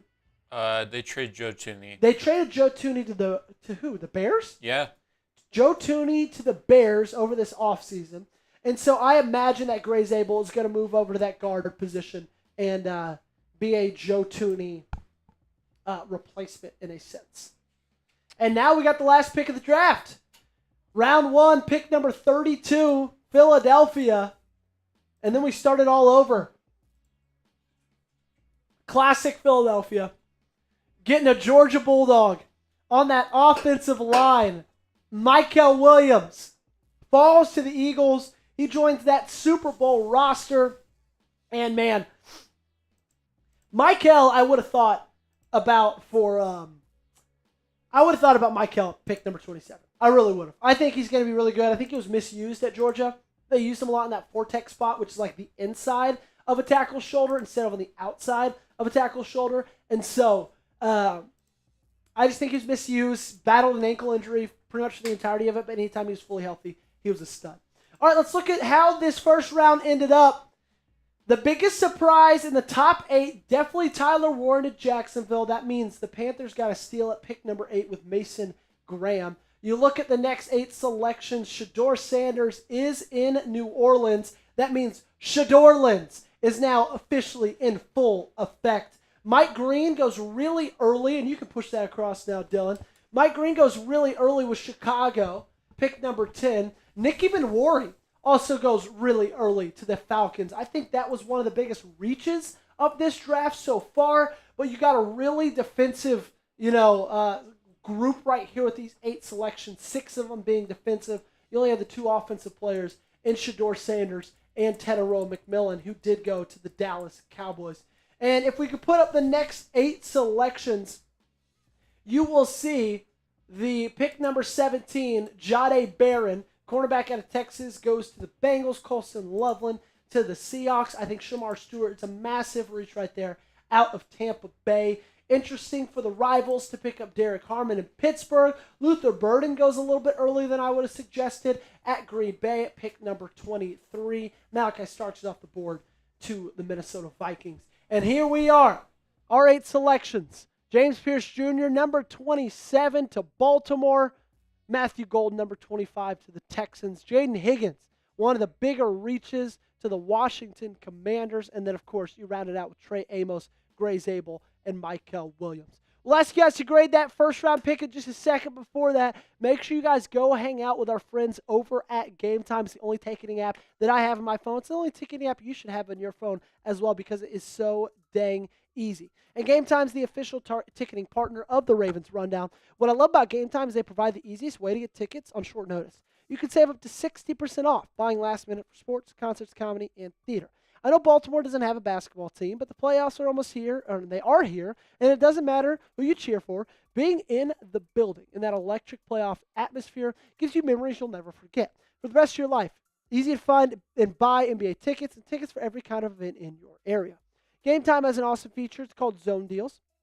Game Time Zone Deals allow customers to purchase tickets for a general area of a venue rather than specific seats, offering potential discounts and flexibility for last-minute ticket buyers. I love Game Time because the app is just so easy to use, right? You click into whatever team you want to go watch, and then you got all the events listed right there, all the games listed right there. Say you're a New York Knicks fan, right? They're playing the Detroit Pistons in the upcoming playoffs. Then you just click on what game you want to go to. You get the stadium overview. You get to choose your seat. You get that awesome Game Time Picks button, which filters out all the fluff, shows you only the best deals for the best seats. And then once you click into your ticket, you get to see exactly what you're going to see when you're sitting down at the actual venue. And before you check out, don't forget, use our code CHATSPORTS for $20 off your first purchase. Again, that's CHATSPORTS, CHATSPORTS. So take the guesswork out of buying tickets with Game Time. Download the Game Time app, create an account, and redeem code CHATSPORTS for $20 off your first purchase. Terms apply. Again, create an account and redeem code CHATSPORTS for $20 off. The link to this promo is in the comments and description of today's video. Download Game Time today. What time is it? It is game time. It's game time, Samuel. No, we're all good, brother.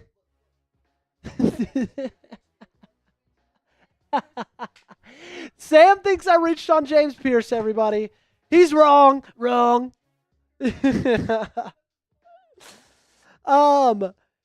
Moggs asked, how many rounds is this mock draft? It is 3, my friend. Mike said, talking about Jalen Ramsey. He signed for $75 million last year, and now Miami's moving off, as did the Rams and Jacksonville, where there's smoke. Eagles keep getting great picks. Not when he's $25 million. He's got no issues at all. So, Mike, not a big fan of Jalen Ramsey. Alrighty.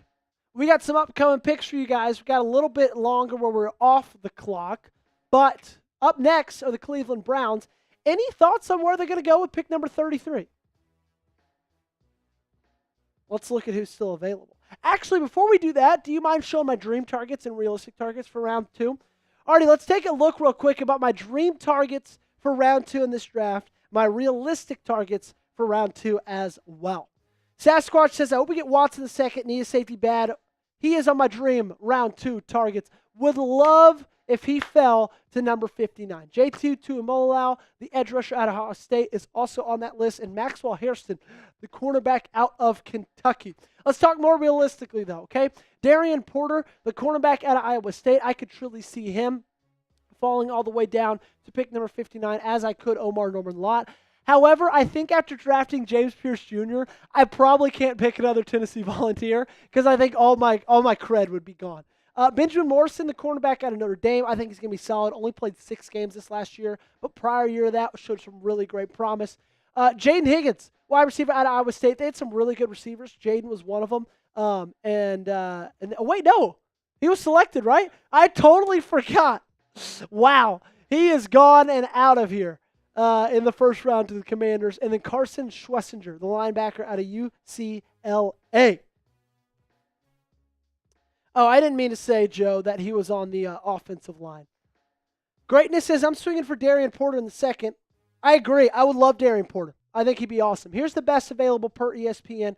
Josh Simmons, Emeka Egbuka, Tyler Booker, Donovan Jackson, Siobhan Revel Jr., another guy I could see falling number 59, Travion Henderson, running back at Ohio State, Josh Connerly Jr., Maxwell Hairston, Mason Taylor out of LSU, the tight end, Elijah Arroyo, Quinshon Judkins, Ariante Ursary, Darius Alexander, Jonah Sevainia, TJ Sanders, Carson Schlesinger. Again, I think Baltimore's really interested in Carson. They did have an official top 30 visit with him, and we all know the big hole that they have in linebacker with both Malik Harrison and Chris Board moving on. So that's your ESPN top 16 best available. Do we have a pick for Browns yet? It is coming right now. Greatness says, Joey, you have great taste. You as well, my friend. Kimberly says, hope one of them comes to the Ravens. All right, I'm closing my eyes. Do we have the pick? Okay, not yet. 37 people still hanging out with us. 35 likes. Make sure you guys keep hitting that thumbs up button. Stay locked in with us. Greasy Flight says, Safety Hamilton is a star. Are you talking about the one we already got? Because I couldn't agree more. Big, big, big Kyle Hamilton fan. Would love to pair him up with a guy like Xavier Watts. Who's better, Morrison or Porter in our scheme? Porter's better. Porter's much better, I think. I think the reason Porter's better is because he's a different kind of wide receiver than Nate Wiggins is. And his size matches up a little bit better than with what they're wanting to do. Here we go. Do we have the selection?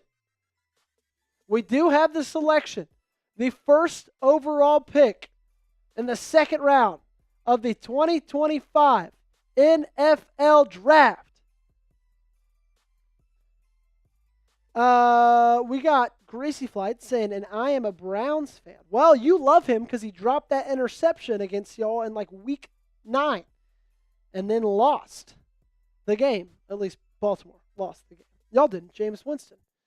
Jameis Winston beat the Baltimore Ravens this last year. Is that not crazy? Absolutely not crazy. Greatness says, no idea who the Browns take. We will show you very, very shortly. Oh, it's going to be on the bottom. Oh, there we go. Guys, we've got producer Dylan. He's getting sticky with his draft graphics. Is it not loading down there? Okay, no worries. We can put it up top. Okay, great. Caleb Johnson, the running back out of Iowa, is the selection. As we know, the Cleveland Browns are moving on from Nick Chubb. They get another running back to replace him. So far, they've gone offense, defense with Travis Hunter, and then Caleb Johnson. They go offense again. Here's a little bit more about Caleb Johnson. 240 carries this last year with the Hawkeyes, 1,500 yards, 21 touchdowns, a really, really good running back in this class. And now that he's off the board, you got to think the next running back taken is Dylan Sampson out of Tennessee. But still, Johnson was able to do a ton in an Iowa offense that was really lacking and kind of always has been pretty lacking. And so now he's a Cleveland Brown. He joins that big question mark they've got in their cornerback room. And apparently they're really high on Kenny Pickett. But that would surprise me if that's their guy going into this next year. I wouldn't be surprised if they made a move for a guy like Kirk Cousins to be that next QB for Cleveland. Thoughts on Caleb Johnson? Is this a little high for him, Dylan, or do you think this is kind of where he goes? I could see him going here. I mean, the Browns need a running back at the end of the day. Yeah. They don't have anyone back there right now. Yeah. No, they do. And, dude, I mean, I feel so bad for Nick Chubb because he really could have been something so special for them.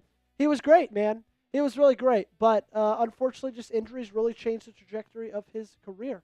Oh, round 2. Pick number 34 is in. The New York Giants are taking Emeka Egbuka, wide receiver out of Ohio State, OHIO. I don't know how I feel about Emeka Egbuka. I don't know if you feel the same way, Dylan, but like in my opinion, Emeka gives me major question marks because he was never a wide receiver 1 in college. And so I don't know how anybody should expect for him to come and be a wide receiver 1 in the NFL. And I get it. He played with some really good wide receivers, right? He played with Marvin Harrison Jr., played with Jeremiah Smith. But, like, still, at the same breath, in the same moment, it's like he never made that step up. And even his senior year, a freshman overtook him as wide receiver 1. I got some questions on Emeka. Another wide receiver taken. This is early. This is real early, in my opinion. Kyle Williams, Washington State wide receiver, is who the Titans are selecting with round 2, number 35th overall pick. Does that seem a little early for you, Dylan, for Kyle Williams? That's what happens when you get in the media and you have good press. Yeah. I mean, wasn't he like the second receiver? He was the second receiver in somebody's big board. Yeah, Joel Klatt. Was it Joel Klatt? I think so. Okay. Second best wide receiver in Joel Klatt's big board. And I like Joel Klatt. Well, he's now a Tennessee Titan. Looks like Tennessee wants to fortify that offense a little bit more, give Cam Ward a little bit of help. Do we have a fan over by you or no? If not, no worries. Man, beggars can't be choosers. We hate the cold. We hate the hot. That's okay. We're thugging it out. Let's catch up with the chat. Why a Ravens franchise was exported from Cleveland. Bad vibes, 1990s. Greatness says Porter's the ideal corner for our division. I can't even think of a comp for him. He's long, rangy, physical, not the lighter weight speed guy that Wiggins is. Mogg says not bad, but could have went with Dart to sit behind Flacco for a year or two. If Josh Connolly falls to 59, take him immediately. Otherwise, draft cornerback or safety. Yeah, I will if Connolly falls to 59. But here's another offensive lineman off the board. Josh Simmons to the Jacksonville Jaguars. So they improve on the offense, both of their first 2-round selections. Tyler Warren in the first, Josh Simmons in the second, really trying to surround Trevor Lawrence with as much talent as they possibly can. Sasquatch says, which is more vital for our defense, free safety or corner? Greatness says corner. Cheeto is Swiss cheese, and behind him, we don't know what Tampa is. I agree, Greatness. I think corner is definitely a bigger need. Like, you have Ardarius Washington to be that starting strong safety next to Kyle Hamilton. I get it. He's still a restricted free agent. But, like, still, like, you know you have somebody there. You don't know who you have starting at cornerback right now. Like, it could be Chidobe Awuzie, and I don't think really anybody wants that. And so I think that corner is a bigger need than safety. So if there's a good corner available, like Maxwell Hairston or Darian Porter, I think that's the guy that I'm selecting in this one. On the clock is the Las Vegas Raiders. Dylan, where do you think Las Vegas is going to go?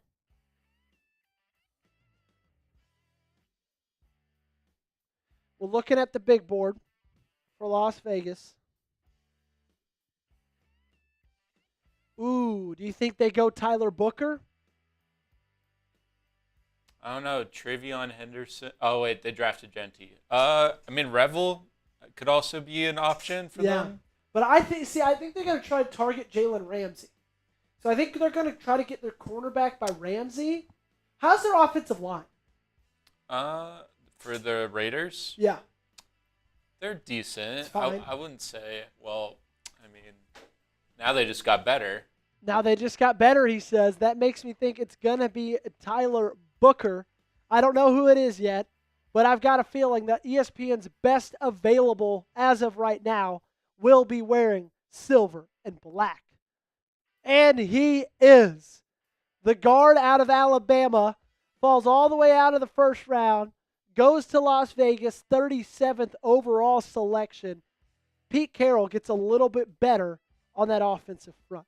Mike Taylor says Jimmy Haslam screwed the Browns. All Jimmy Haslam's been good for is a business school at the University of Tennessee. That's it. I see us trading up with Mark Andrews as a catalyst. True, but also keep in mind where the most depth is also cornerback needs to be taken before third round. Greasy says stinks. Sasquatch said called it. I did call it. We could see that one coming from a mile away. Up next is the New England Patriots. As of right now, they still need wide receivers. Who did they take in the first round? Will Campbell was their first-round selection, the offensive tackle out of LSU. I think they go offense. I think they go wide receiver here. Now, who that is, I think is still a big question mark. But you still got some good ones available. Like you got Trey Harris still available. You got Saivion Williams, even though I think he's more of a third-round selection kind of guy. But let's see who the New England Patriots have selected. Wow! I called it! With the round 2, number 38th overall selection, Trey Harris is keeping the red and blue on. He is going to Gillette Stadium to team up with Drake May, the 3rd overall selection in last year's draft. And he is going to play for Mike Vrabel in that New England Patriots offense. Do you think this early is that, do you think that's a little too early for Trey Harris or no? That's a pretty early selection, I feel like, for him. I think receivers, once the second round rolls around, there was only how many in the first round that got taken? 3? It was Jaden Higgins, Luther Burden, and Tet. Yeah. Oh, and Matthew Gold, so 4. So 4 already taken in the first round. So now this is going to be when all of them start flying off the board. You think there's a little bit of a run? Yeah. Okay. Then round 2 might have to be the time that Tennessee makes a move, or not Tennessee, that Baltimore makes a move at wide receiver. On the clock is the Chicago Bears, and they have selected Josh Connerly Jr. with the 39th overall selection. Caleb Williams gets a little bit strong. Can you leave that open, by the way, or are there people back here working? It's a little bit hot. It is. It's a little bit steamy. Well, I was saying to Dylan, I was like, we're beggars can't be choosers. We wanted it to be less cold, and now it's a little bit warm. So Caleb Williams gets some more protection up on that offensive line. They have who was their offensive tackle out of Tennessee from a couple of years ago? They select him in the first round. This is dumb of me to blank on that name, but he's joined on the other side with Josh Connerly Jr. 965 snaps this past year, 78.1 overall grade. He's a fantastic pass blocker, 83.5. His run blocking could use a little bit of an upgrade at 72.5. However, he only allowed 1 sack in this past year with the Oregon Ducks. I think Josh Connerly Jr. is going to be really good. I think that what kind of made him slip, because he was looked at as a first-round talent, he didn't have the best Pro Bowl, and he didn't test well. Not incredibly well, at least that is, but still. Grabbing a guy like him in the second round, I think, is a really good selection. And now up, pick number 40, the New Orleans Saints look to go offense yet again as they draft Mason Taylor, tight end out of LSU, keeping him in the Bayou. And he just has to make the short drive over from Baton Rouge to New Orleans, teaming up with Shedeur Sanders, Kellen Moore, Chris Olave, Alvin Kamara, and all of a sudden, after the first couple picks in this draft, that offense for New Orleans looks a little bit better than it did the year prior. Now, I wonder what's going to happen with the Derek Carr situation because, as we know, he's currently faking a shoulder injury.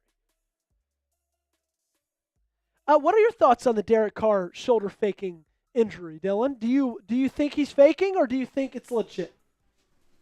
You never know anymore. I mean, the presses are always going to go ahead and make a story bigger than it is. Yep. For Derek Carr's sake, I don't see him doing something like that. Yeah, that's fair. But I do think he knows they're going to draft Shedeur. He wants his money or he wants out. It's going to be interesting to see what happens. I mean, he's been dealing with injuries for a while now, that's true. So you never know. That's true. I wouldn't be surprised if Pittsburgh gets screwed over by Aaron Rodgers, and then they go make the trade to get Derek Carr. Because I just find it really hard to believe Pittsburgh's going to go into this next year with Mason Rudolph as their starting quarterback. I don't believe it. They're trying to win now. Pick number 41 is out. It is done. It is dusted. And Quinshaw Judkins. Get both of them, 41 and 42. Quinshaw Judkins is a Chicago Bear. That offensive line getting better and better and better with both picks of Josh Connolly Jr. and Quinshaw Judkins. And then TJ Sanders, the defensive tackle out of South Carolina, heads to the Big Apple and joins Armin Membu as the most two recent additions to the New York Jets. And now you sit at round number 2, pick 43, San Francisco. Just after that's Dallas. Right now, Cowboys fan Dylan, where are we leaning with the Cowboys selection? He wants to look at the board again.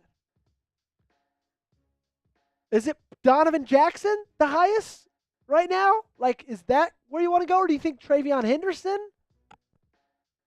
First round, you get Ted, and the second round, you get Henderson. I mean, that's just retooling the offense as a whole. Yeah, it is. Brian Schottenheimer is going to be a happy camper in Dallas if that is the way it falls. Do you feel like, are you high on Saivion Henderson? I'm not high on Saivion as I am on Quinshaw Judkins. I mean, at the end of the day, any running back's better in Dallas than what they have. That's fair, because they don't have Rico Dowdle anymore. Yes. He's now in Jacksonville, is it? Or New York? Carolina, that's it. One of those awful franchises. He's now Carolina. And then, I mean, outside of him, it's what? Deuce Vaughn and Javonte Williams and Miles Sanders, who you traded for, Miles Sanders, who you signed, or did they trade for Miles Sanders as well? They signed him. Signed Miles Sanders. Pretty much. And like Rico Dowdle went to Carolina, and then Miles Sanders went to the Cowboys. Both those guys, there's no way Javonte Williams makes that roster. No. I 0% chance. So Saivion Henderson, I think, would be a good selection. Do we have San Francisco's selection at number 43? You can see on the best available, there's a player missing. There is a player missing. Is it, who was it? I forgot who it was. Damn. Was it a corner? Yes. Maxwell Hairston? It is Maxwell Hairston. He goes to the San Francisco 49ers. Trying to improve that cornerback room who just lost, was it Charvarius Ward they lost? Yeah. Yeah, they lost Charvarius Ward over the offseason. He is now gone, and now Dallas is up. I saw the selection in Slack. Dylan, I think you're going to be a very happy camper. He's the one that wanted to make this decision. It's the decision that was made, and Dallas just got a whole lot better on the offensive side of the football because they add newly acquired running back Saivion Henderson. Right when we have a catch. Right, we have what? They're letting people catch up. Okay, they're letting people catch up. So you spoiled the pick. Oh no, I spoiled the pick. Sorry guys, they're letting everybody else catch up. Let's talk a little bit about, because we know the selection's going to be Saivion Henderson. Yeah. Let's talk a little bit about Saivion Henderson, what you feel like he can be in this Dallas offense, Dylan. I mean, like I said, I think it would be a perfect fit. I mean, the Cowboys haven't had a running back with fresh legs since Tony Pollard. Yeah. They have not drafted a running back in like the last 2 classes. This is a desperate need that they just put on the wayside. And Henderson, look, he was the 1B to what Judkins was at Ohio State. But now this is an opportunity for him to go to a team, prove himself, and beat out these 2 veterans that the Cowboys think are better than him. Yeah, and I don't think they're better than him. How would you feel about them going running back in round 1? Like if Omarion Hampton is there at 12, which I guess he was in this draft, would you hate that selection that early? I wouldn't hate it. I think running back is very deep in this class in particular. So you don't need to necessarily go running back. Now, if Genty's there, I'm taking him in a heartbeat. Yes. But if Hampton's there, but you also have some better receiver options because the receiver class isn't as good as the running back class, you can make a possible pick where you have 2 guys that are going to fit in right away. Yeah. Yeah, no, you really could. Brian Schottenheimer's offense just got a little bit better with Saivion. Now they got Dak, CD, Teterow, McMillan, Saivion Henderson. Obviously, there's still some question marks on that offensive line, but for the most part, they use these first 2 rounds to improve heavily on that offensive side of the football. There you see it, Saivion Henderson at pick number 44, And the Colts' next selection is in as well. We'll get that up for you guys very, very shortly. Thanks so much for everybody hanging out with us. This has been a ton of fun. This is the longest we've gone live since we've done our last watch party of the year, and I'm really, really enjoying it. Enjoying hanging out with all of you guys. I knew this was going to be a ton of fun. Was really looking forward to coming to work today. Nick Scorton is the pick from the Indianapolis Colts at pick number 45, the edge rusher out of Texas A&M. Nick Scorton is an interesting case study because he lost a ton of weight over this little offseason period, and I don't get why he did that. I think he could be good. I don't think he's going to be one of those guys that's ever going to break out and be your number one edge rusher. But again, you're not necessarily looking for that guy in the second round of the draft anyway. As of right now, for my realistic first round or second round targets, Darian Porter still available, Omar Newman-Lott still available, Benjamin Morrison still available, and Carson Schlesinger is still available as well. I've still got a couple of dream targets available as well. If you want to throw those up there, Dylan. Sorry to have you be moving around so much. Xavier Watts is still available. JT Tuimoloau is still available as well. Now, JTT is probably not going to be the selection because you just went edge rusher in the first, so I don't think you're going to edge rusher in the second. And actually, he's not the selection because he just went to Atlanta with the number 46 overall pick. That is hilarious. So you only got one more dream target left. That's Xavier Watts. That's the guy I'm hoping that holds out. Now, if you have Darian Porter and if you have Xavier Watts available both at that 59th overall pick, that's one I'm scratching my head on, and I'm kind of like, ooh, I have no clue how this one's going to end up. Talk to me about JTT. Do you think he's going to be a good pro? Because I have a lot of really hope for JTT because he finally this past year had the season that everybody been waiting for him to have. I think he could definitely translate his game to the pros. I mean, going from a program like Ohio State, they know how to breed defensive linemen, as you've seen from the Bosa's, for instance. Chase Young, that hasn't worked out the best. But, I mean, JTT, he's got a lot of potential, and I think that could definitely work out for him trying to make a career in the NFL. Do you feel better about JTT or Jack Sawyer? Ooh. I'm going to say Jack Sawyer. Really? Yeah. Interesting. What I love about Jack Sawyer, and I said it in our mock draft, and I've said it a good bit, is I love the fact that he played his best in the best moments, right? You think about that strip sack against Quinn Ewers on the goal line in the semifinals to send his team to the national championship. Jack Sawyer is a guy, well, I guess he went edge in that first round, but if you don't go edge in the first round, say Malachi Starks does fall to you, you go safety. Jack Sawyer is a guy I'd be really comfortable with picking at pick number 59 in the second round. What picks are we at right now? Has 47 been selected? What about 48? Are we there yet or no? Okay. We got 2 picks to keep you guys up on. We got tons of people hanging out and talking, chopping it up in the chat down below. Y'all keep doing that. Dumb Odie says, if Watts falls to 59, we definitely got to take him. Could not agree more. Deshaun86 has no Deion Walker. I agree, Deion. Or I agree, Deshaun. I'm not a huge Deion fan. Sasquatch says there's no option but Watts at 59. Porter is there or Morrison. I don't know what to do then. Alec Aomaner is the selection for the Arizona Cardinals, the wide receiver out of Stanford. He ran a 4.44 40. His 10-yard split was 1.56. He didn't test in a ton of other stuff. Didn't jump. Didn't bench. Didn't do any kind of agility test. But what I really like about Alec is he's incredibly fast, and he also has the size to him as well, right? He's not just like one of those really small, quick guys like a Matthew Golden or even like a Zay Flowers, who you got on your team. He's got a lot of great size, deep threat ability, and he's got really good speed as well. The Miami Dolphins have selected, and they went offensive tackle out of Ohio State. Donovan Jackson falls to the second round, pick number 48. Who did they select in the first round? Oh, it was Jade. No, it wasn't Jade. It was Will Johnson. So they went defense with the first round selection, offense with the second round selection, and I really think that's what Miami needs. They need some offensive line help. Obviously, they don't need necessarily as much help in the skill positions. They need a ton of defense. They need some offensive line. I feel like after this, Miami kind of has to be looking solely at adding on the defensive side of the football. Greatness wants Porter. I want Watts. I don't know. If it's Watts and Porter, I might take Porter. I don't know. Who do you know too much about Darian Porter or Xavier Watts, Dylan, or no? Not really. Okay.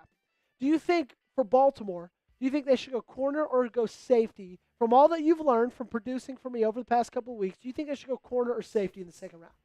I would say corner for sure. Okay. You think corner for sure? Yeah. Yeah, me as well.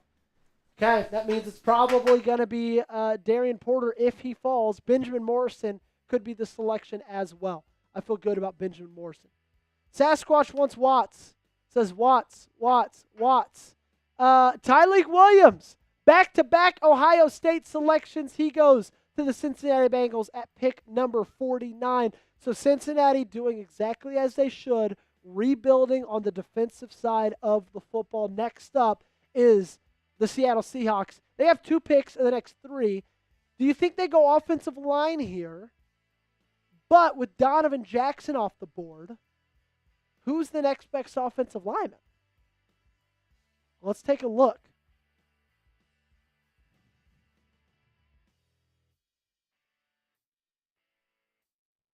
It is Ariante Ursery. I think it's a little bit early for him.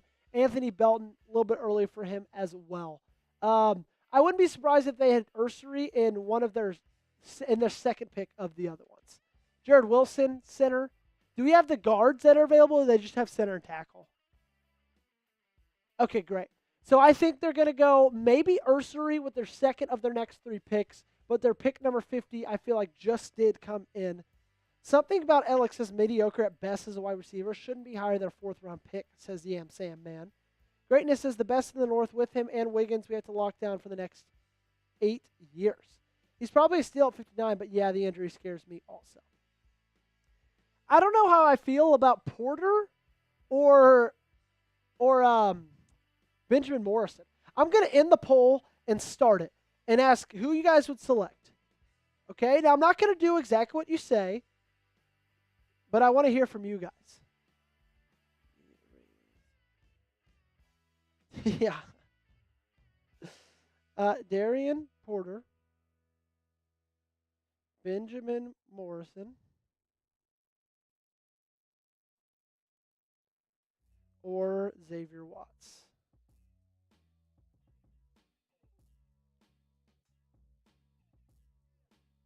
Alrighty, y'all let me know. Tyleek Williams went to Cincinnati. Do we have Seattle's pick at 50 yet? Okay, great. We have Seattle's pick. It's not in yet. Y'all go vote at that poll. We have 4 votes as of right now. Just started a new one. We got 32 people watching. I need at least 20 votes on it. I got 7 right now. Not a ton of Benjamin Morrison fans. A lot of Darian Porter fans. Some Xavier Watts fans as well.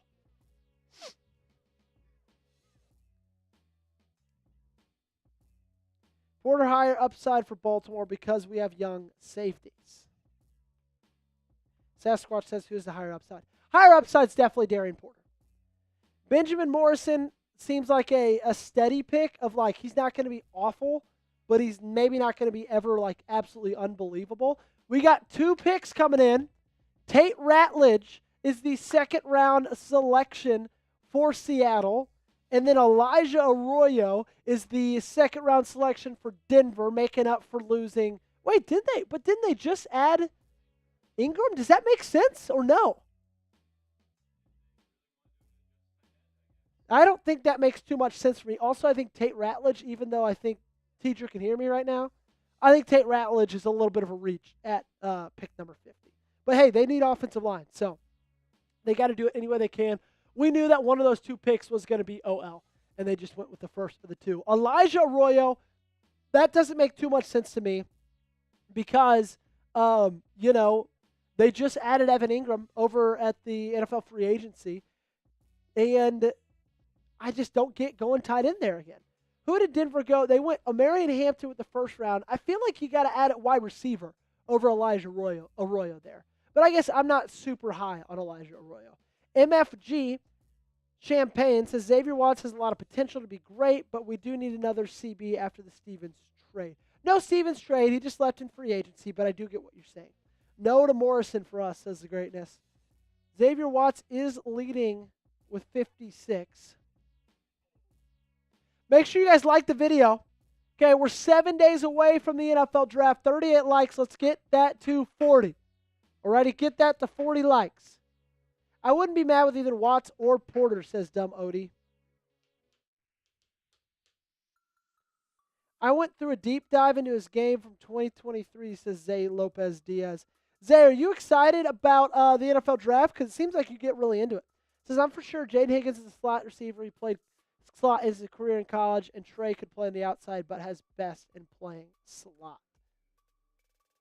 Where's that?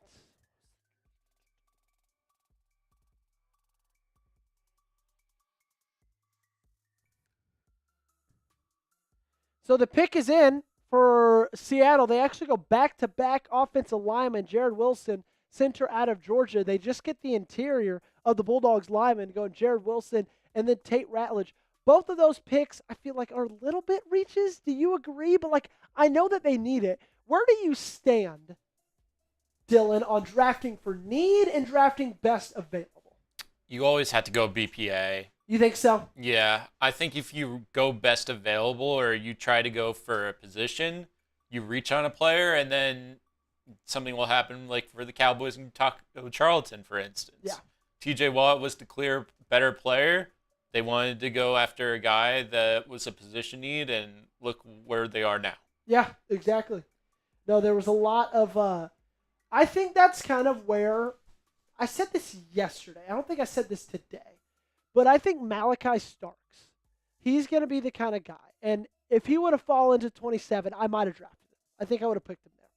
But I think Malachi Starks is going to be the guy that when we look back on this draft in 2 or 3 years, he's going to be that TJ Watt to where everybody says, how on earth did you let him go all the way down to pick number 25, to pick number 27? And so that's kind of what I'm feeling. Kimberly says, you planning on doing live for the NFL draft next Thursday or making video reaction with the Ravens picks? Kimberly, I would love to go live. It's in the hands of the bosses right now, so we kind of got to prove to them that this channel deserves to go live. Way you guys can do that is like the video and share it with your friends so we can get more people in here. Also, if you guys want to go ahead and donate to the channel as well, that would be super helpful. We're trying to get $50 off today's stream. That way we can do a fan-led mock draft at the end of it. But I would love to, and if we don't go live, I will be making pick reactions, so don't worry about that. Joey, you got to include a trade for 89. I would love to. There's no trades in this one available, or in this mock draft, though.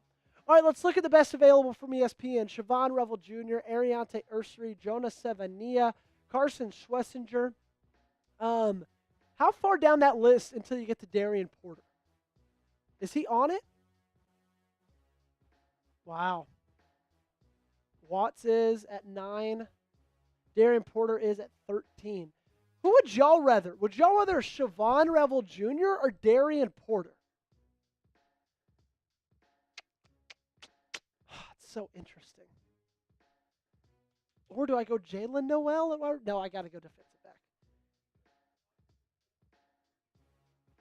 Yeah, seriously. But I think they'd be lockdown, man. I think they would be really, really good. I'm curious to see who picks Jackson Dart. Right now on the clock is Tampa Bay. Do we have their pick in? Okay, great. You want to show those? Perfect. Next 3 selections are all in. They're all simulated picks, meaning we don't have channels for these teams.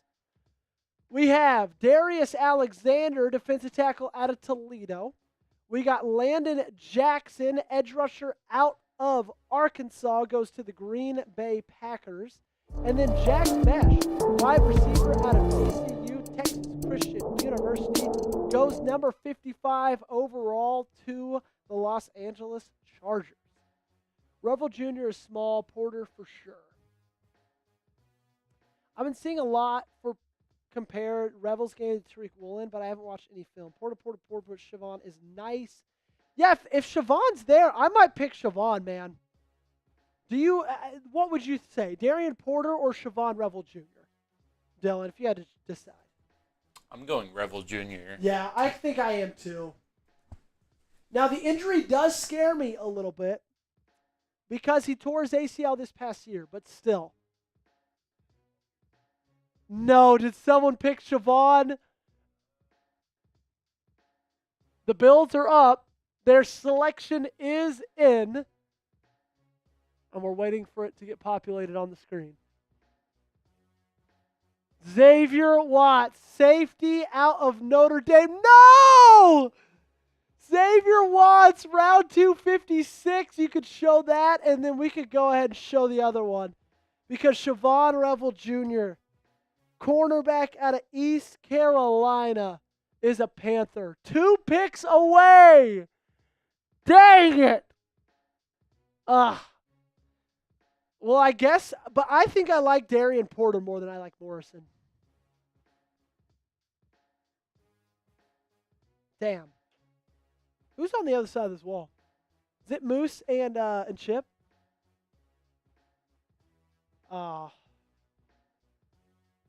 Okay. Looks like Darian Porter is the selection if he doesn't get picked by the Texans, which I don't think he will because they have such great corners.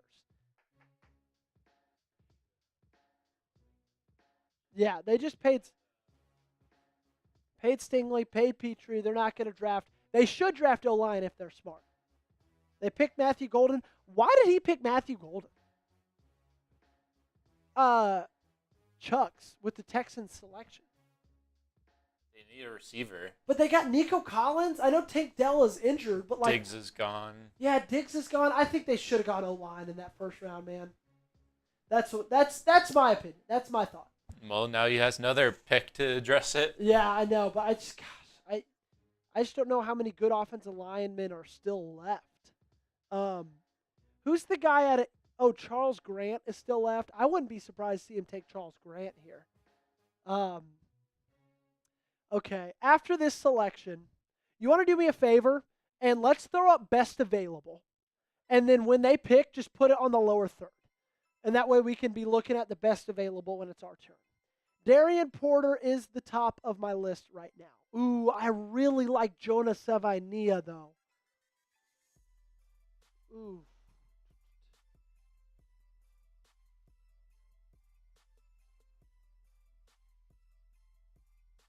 Ariante Ursery. They're about to pick Ariante Ursery. So that means Jonah Saivion is the first overall best player available. We are on the clock. Do I go Ursery? Do I go Jonah? Keep going through them. Let's just keep kind of rapid showing these. None of those guys. Show me the next ones. Darian Porter there at 10. Okay, and show me the top 4 again. I feel like I got to go Jonah. Is that ridiculous? I know. You just have massive question marks. You have massive question marks at guard with Andrew Voorhees, even with Daniel Faalele. I know we want corner. No, I can do it. I'm going Jonah. We just talked about drafting best available. I'm going Jonah Saivion. Dang. I don't know how I feel about that. I think Porter would have been a reach. Do you agree? Porter would have been a reach. I'm not in love with his Ezra Thomas. I'm not in love with Benjamin Morrison. And I like Jonah. I think Jonah's good. I think Jonah's going to be a really good player. So here are 2 selections so far. James Pierce Jr., round 1, number 27th overall. Jonah Saivion, round 2, 59th overall. I think that's a guy that if he falls to you at 59, Dylan, you cannot hesitate with selecting him. Do you agree? Yeah, linemen are so hard to find now. Yeah. And when you have a polished prospect like Saivion, it's just going to be a guy that you can trust if one of the Ravens goes down on the offensive line, throw him in there. Dude, I think he could compete for a starting spot. Yeah. I really do. Greatness says, okay, we can find an offensive guard anywhere. Jonah ain't helping no one against the Bengals. See, I agree. I get what you're saying. I get what you're saying. Jonah ain't helping no one against the Bengals, but also you can't just find an offensive guard anywhere. Okay? You need to get better on the offensive line in the interior. ATP, we can go third round for a guard. Take the CB. Yes, hoping for a safety in the third. So I see not everybody's super agreeing with my selection, which I know I don't do these to make friends. Also, round number 2, pick 60, Braden Swinson, edge LSU, is now a Detroit Lion. I just think that, like, you might be able to still get a good cornerback in the third round. I really like Kobe out of Kansas. But, like, outside of, I don't think you're going to get a good guard in the third. I really don't. Yeah, let's talk a little bit more about Jonah. Here's what you need to know.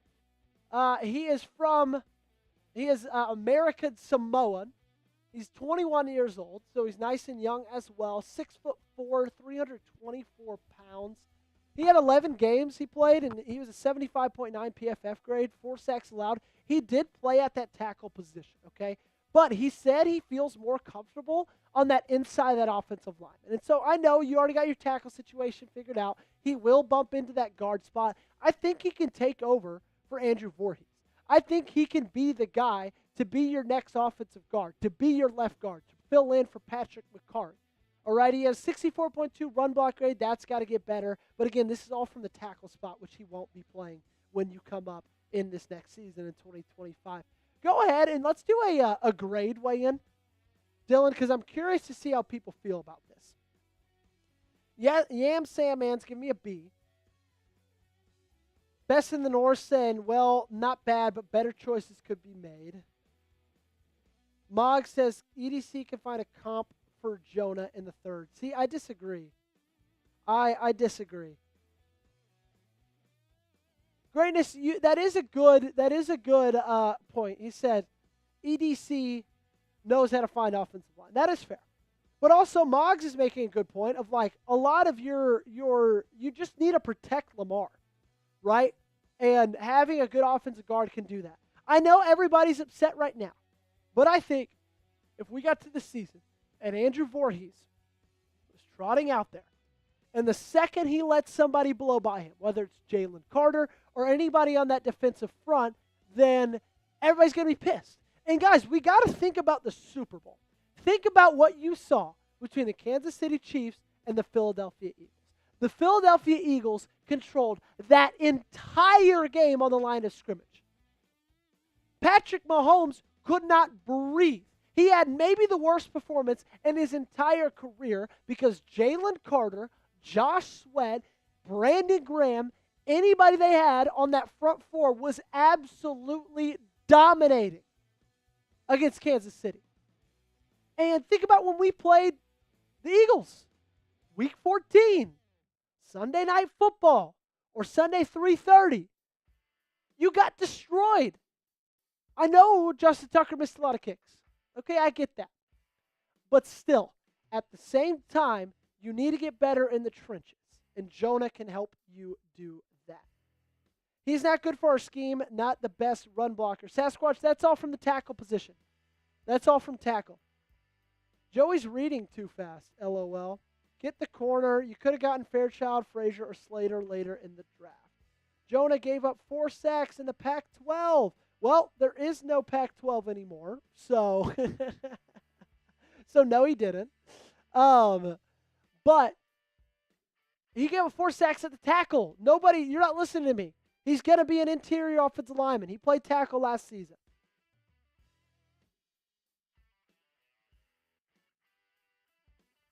Yeah, it's gonna be okay, guys. It's gonna be okay.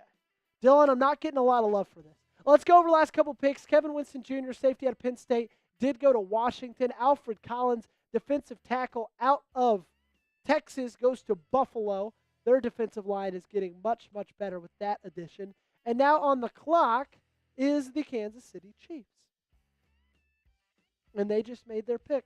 Jonah needs time to develop. He needs work on anchoring and needs strength conditioning. He still needs time. He's going to get a lot of time with this team over the next little bit, man.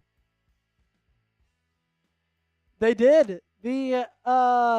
Wow, Kansas City adds Jalen Noel, wide receiver out of Iowa State. I think that's a good selection for them. Alex says B. That's what I was saying, but that's why you do it first if Jackson Zeball or Tyler is available. See, like, everybody wanted to go guard. Like, I got a lot of people saying, go Tyler Booker in the first round. And then if I go guard in the second, everybody's pissed off about it? Nah.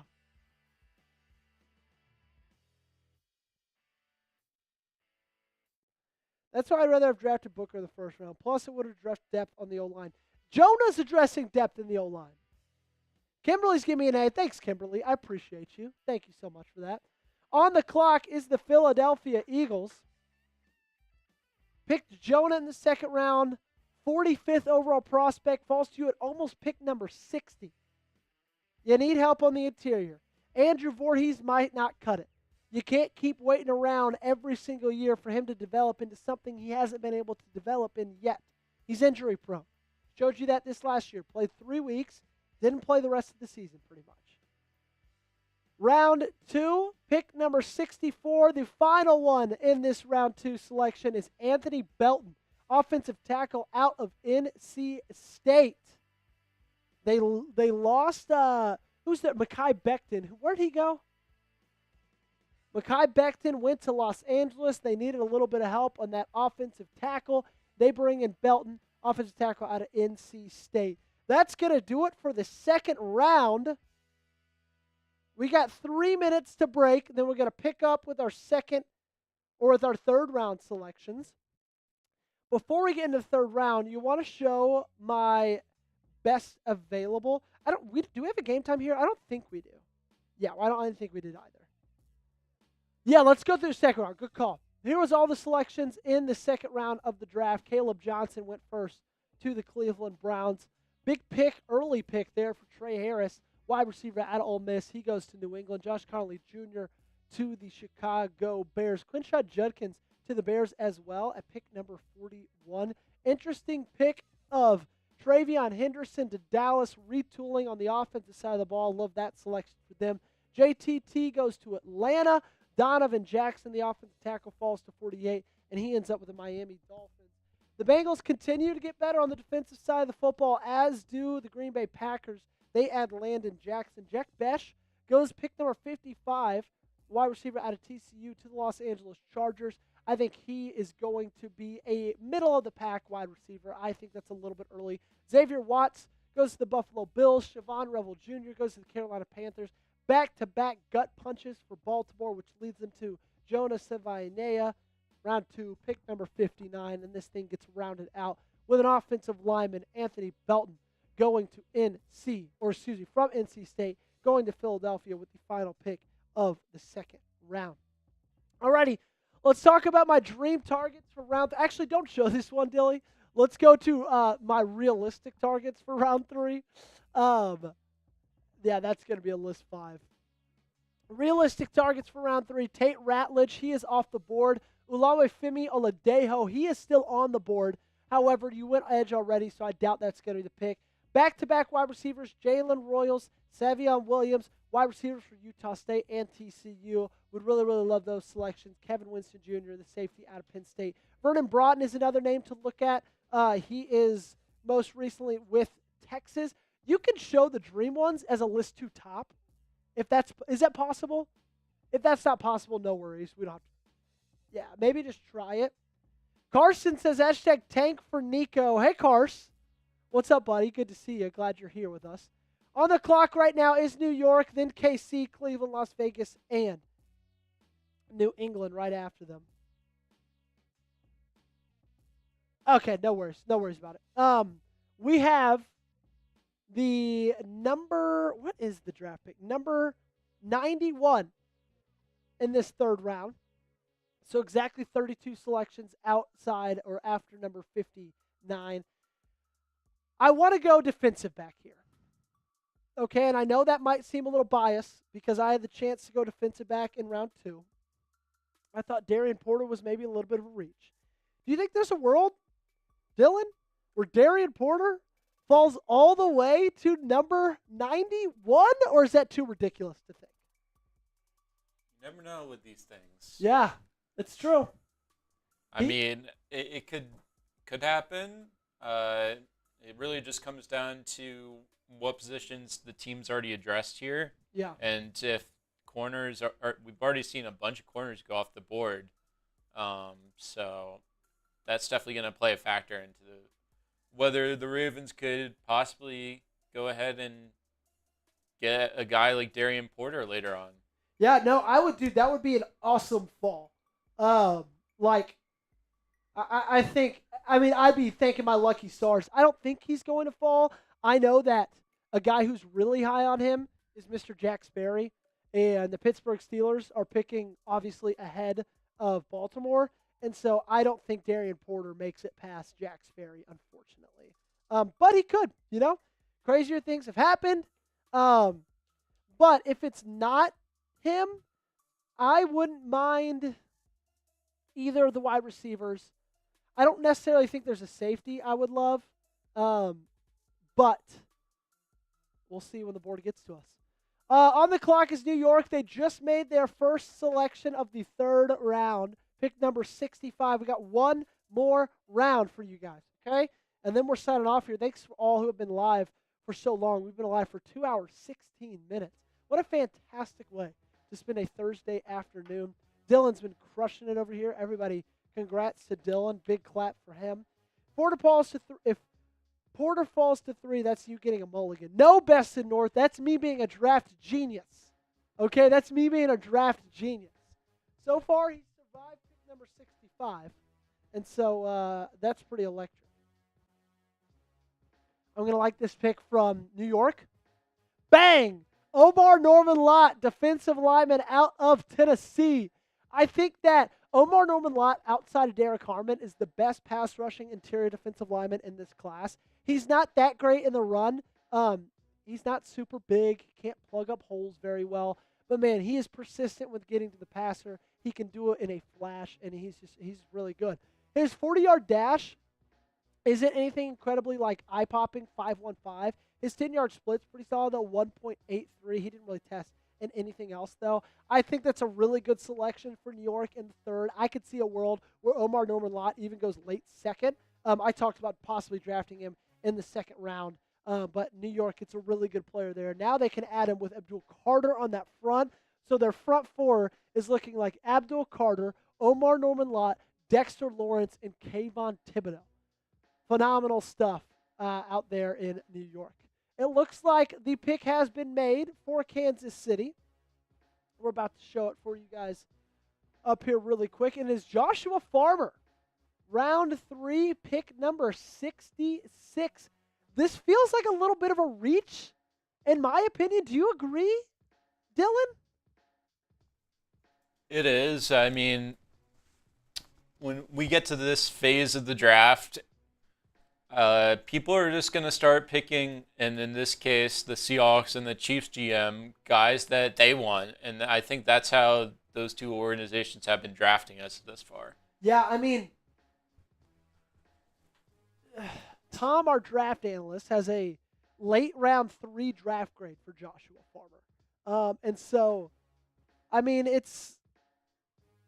he went in the third.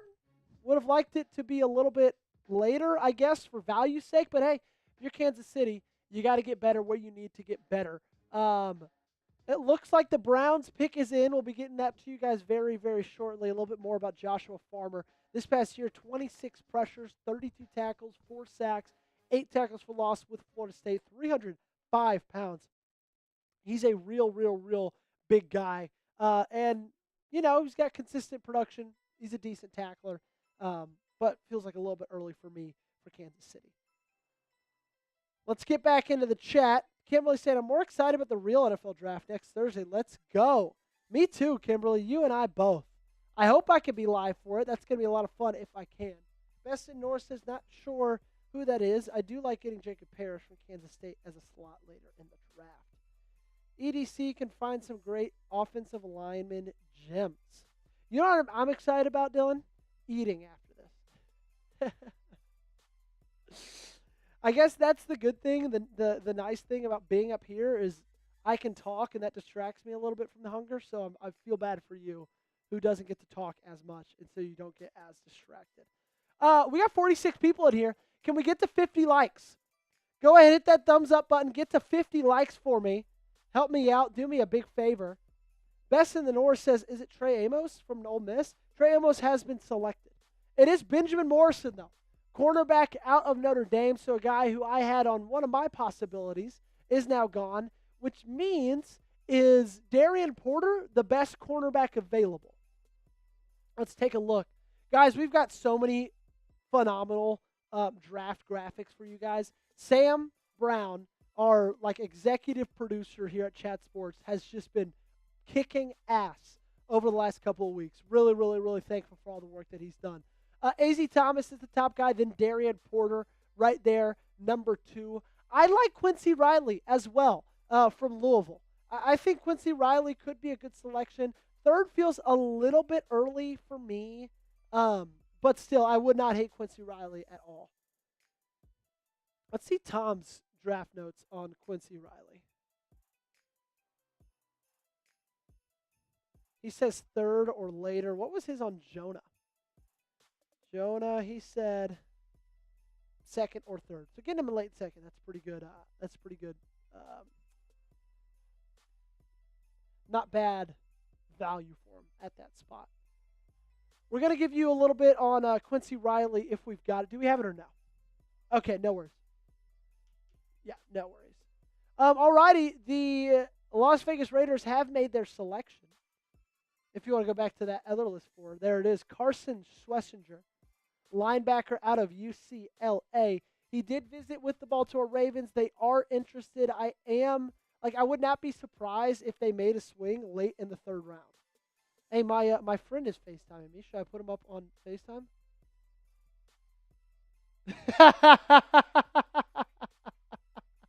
All right, I got to go. I love y'all.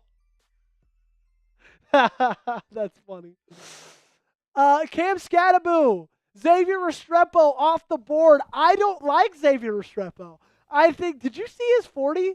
What was it? It's like a 4.9 or something like that.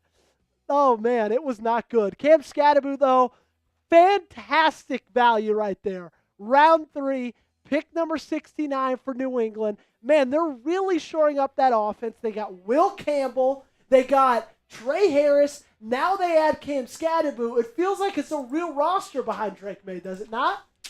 Yeah, and Cam Scattaboo just feels like a Patriots running back. Yes, he does. Ground and pound, fighting for every yard. That's the Patriot way. Yeah, it really is. I'm really excited to see how he pairs up there, with Mike Vrabel. Those two guys seem like they were destined to be coached by and to coach one another. Man, Cam Scattaboo, I really, really like him. I'm curious to see what Tom has as his draft grade for Cam, where he sees him going. Oh, does he have? There's no way he doesn't have him on this sheet. But no, I mean it's the rise that we saw from Cam Scattaboo over the last 6 weeks of the season, just in his popularity. Everybody loves him. He's just an absolute bowling ball, man. My comp for Cam Scattaboo is, do you remember, is it, who, last name, it was a wide receiver, or is a running back for Tampa Bay. Oh, Doug Martin. Do you remember Doug Martin? Yes. That's my pro comp for Cam Scattaboo, is a Doug Martin type wide receiver. I mean, very, very similar traits. Doug Martin's 5'9". Cam Scattaboo can't be more than that. Here's what he did his past year at Arizona State. Just unbelievable production. 293 carries, 1,700 yards, 21 times he found pay dirt for an average of 5.8 yards per carry. Here's what Dane Brugler had to say on the running back. Scattaboo is thickly built, compact runner who's more quick than explosive, but he competes with tremendous resolve and understands how to rely on his pad level and contact balance to get the most out of every carry. He's a draftable option for a team looking to upgrade its backfield physicality, and that's exactly what New England's looking to do. Ramondre Stevenson did not cut it this past year with them. And if they can go out and after these first 3 rounds, add Will Campbell, add Trey Harris, add Cam Scadaboo, that's a massive improvement for the guys they're surrounding by Drake May. Jalen Royals is the number 71st overall pick, 3rd-round selection for the New Orleans Saints. So you pair Shador Sanders with New Orleans, with Jalen Royals, and was it Mason Taylor, the tight end out of LSU, who they picked in the 2nd round? Yeah, I think that was their 2nd-round selection. It looks like their offense is getting much better. I think it might be time for Trace to take off his Kellen Moore hat maybe and start picking some defensive players. But, hey, Drizzy's going to do what he wants to do. And next up on the clock is the Chicago Bears. We are still around 20 selections away from Baltimore's pick. We're holding on for Darian Porter to stay. To stay. You know what I might do? I want to leak some draft intel that I heard that Darian Porter got caught up with the Mafia. And so you shouldn't draft him. I think that's what we're going to do in our Slack channel. It looks like the Bears selection is in. It is the safety out of the University of Texas, Andrew Makuba, with their selection. Second time they've gone defense. They went Mike Green with their 10th overall selection, getting a little bit better on that defensive side of the football. Really excited to see what's going to come of Ben Johnson and that Chicago Bears team. What do you think their ceiling is for this year with the new guy at the helm? That division's just super tough in general. Yeah. I mean, any one of those teams could win the division. Yeah, they could. You can't say that about many of these conferences or these divisions. The NFC North, the AFC North, it's just going to be a bloodbath to get number 1. So I'm going to say the Bears, their ceiling, I mean, I'd say 10 wins maybe. I agree. I mean, you're just going to be built for a loss from, I think it's safe to say they're built for at least 1 loss from every one of those teams. Mm-hmm. And so there's 3 losses right there. And they're going to probably lose 3 or 4 or 5 other ones along the way. So I think that's a good one. It looks like we've got some other picks in. These are the simulated picks as the Jets are next on the clock. Do we have them in the system yet, Dilly? We do have them in the system. Azaria Thomas, cornerback out of Florida State, is selected, meaning that Darian Porter is now the top-rated cornerback left, unfortunately. And then Princely Umanmielen, is that how you say his last name, Don? Yeah. Edge rusher, thank you. Edge rusher out of Ole Miss goes to the Carolina Panthers. Their 2nd defensive line selection because they got Mason Graham in the 1st. Cowboys are close to being on the board. Cowboy fan Dylan, who do we think they're going to select at pick number 76? Well, none of these quarterbacks, hopefully. Yeah. Let's look at... Do you like Marcus and Bo?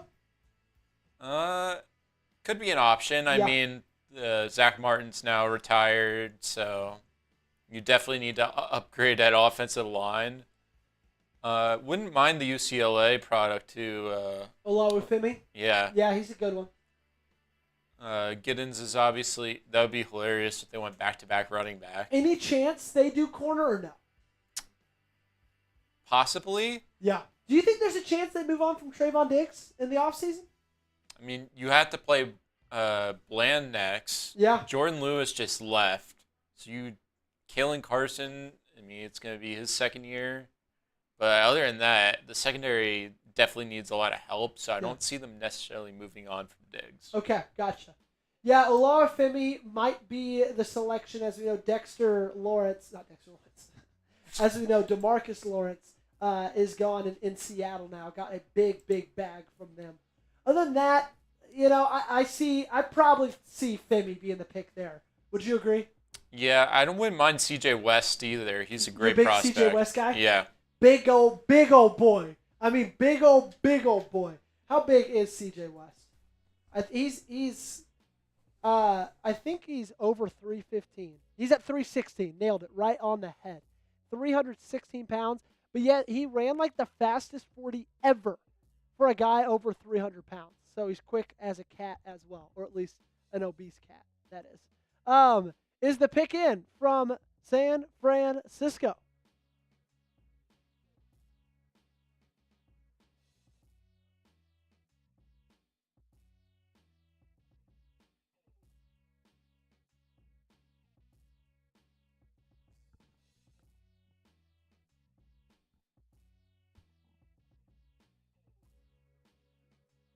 Okay, they have made the selection. We don't have it populated yet, and then the Cowboys will be on the clock. It's so interesting how good of talent that Ole Miss had this year, and yet, like, they couldn't get it done, man. They had a quarterback who's probably going to be the third quarterback off the board in Jackson Dart. They had a lot of really good wide receivers. Trey Harris was taken in the second round. They had Walter Nolan. He was taken in the second round as well, or no, late in the third round, right after Baltimore. They had Princely. They had a ton of really good talent, but they just couldn't put it all together. The pick is in for San Francisco. It is Marcus. Is it Imbow or Imbo? Imbo, I think. Imbo. Marcus Imbo, guard out of Purdue. So that leaves Dallas on the clock. They thought probably about going guard. It's one less good guard off the table. Now, did they go edge rusher to make up for DeMarcus Lawrence, or do they do something else? They do. They go corner, passing Darian Porter. Praise. He's still alive. And that they take Noel Williams, the cornerback out of California. Dylan, break this one down for me. How much do you know about Noel? Not much. Okay. The only California game I watched last year was the Miami-California game where it was the fourth quarter and insane comeback. So, not really sure much on him. Do you want to learn more about him? Let's. Great segue right there, Dylan. Let's learn a little bit more about Noel Williams from our draft expert right here in-house, in studio, Mr. Tom Downey. Here's what he's got on the quarterback from Cal. He's mainly an outside cornerback with plenty of production, including 7 interceptions last season. He offers some press man ability in the NFL. He lacks elite strength and has been an inconsistent run defender. Downey has him as the 10th overall cornerback and the 80th overall player, so getting that guy at pick number 76 is not bad. His true top-end speed also might be a question. He's not that's the wrong thing. That's Zariah Thomas. He did have 12 interceptions the last 3 years. He has some kick return value as well, 600-plus snaps. And so, at the special teams level, and so this is a guy who can give you kind of minutes all around the field. Jordan Burch is the round 3 selection, pick number 77 overall to the New England Patriots. And now the Arizona Cardinals are on the clock, and their pick is simulated. We'll have that in very, very soon. New England, for the first time, goes defense. They do it with the edge rusher out of Oregon. So 13 more selections until Baltimore. Hold tight. Hang on. Joey, you ain't making it to 91. Portal will be long gone. I hope not. And here we go. The third quarterback off the board, Jackson Dart. It seems that Arizona wants an insurance plan for Kyler Murray, and they get it with the old Rebel. Jackson Dart going to Ole Miss. What are your thoughts on Jackson Dart? And after Shedeur and Cam, who would you have as the third best quarterback in this class, Dylan? It's a tough one. I mean, maybe Tyler Shuck, not because of what Sperry's told me. Yeah. But, I mean, Milroe had a pretty bad, combine or pro day? Yeah, both. Both, yeah. I mean, most of these quarterbacks, once we get past Ward and I guess Sanders, it's a massive step down. Yeah, you don't really know what any of them are going to be. Yeah. Would you take Shuck, though, over Dart, you feel? No. You wouldn't? No. I would take Dart over Shuck as well, mainly for the point that Tyler Shuck's 26 years old. Like, he's an old fart. He's going to be qualifying for AARP in, 10 years. And so I'm not necessarily interested in that. Especially if you're taking him as, I don't know. I don't see the Tyler Shuck love. Here's the rest of our top quarterbacks available. Jalen Milroe is the best available out of Alabama. have mixed emotions about Jalen Milroe because his deep ball is incredible. His speed is incredible. His ability to run the football is incredible. I just don't see him ever being a strong starting quarterback in the National Football League. I don't know if you agree with the same thing for Milroe. I would actually put McCord over him. You put McCord over him? Okay. Yes. So, this list, would you have McCord, Shuck, Jalen, or would you have McCord, Jalen, Shuck? McCord, Shuck, Jalen. Okay, you would? Yeah. See, but Jalen is just such an intriguing prospect with his ability to run the football. And it's just so funny that his best pass is the deep ball, which is so funny because you can see so many quarterbacks like they can throw it intermediate, they can hit guys on the sideline, they just can't throw the deep ball, and that's just not the case at all with Jalen. Up next is the Houston Texans. Do we have the pick in, Mr. Dillon?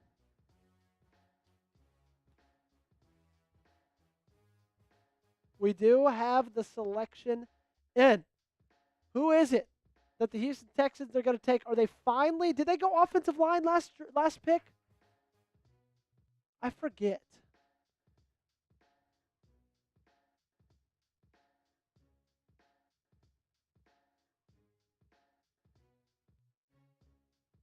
Milroe better switch to wide receiver. He'll make way more money. Yeah, that or running back, man. Kimberly Harmon agrees with me. Thanks, Kimberly. Appreciate you.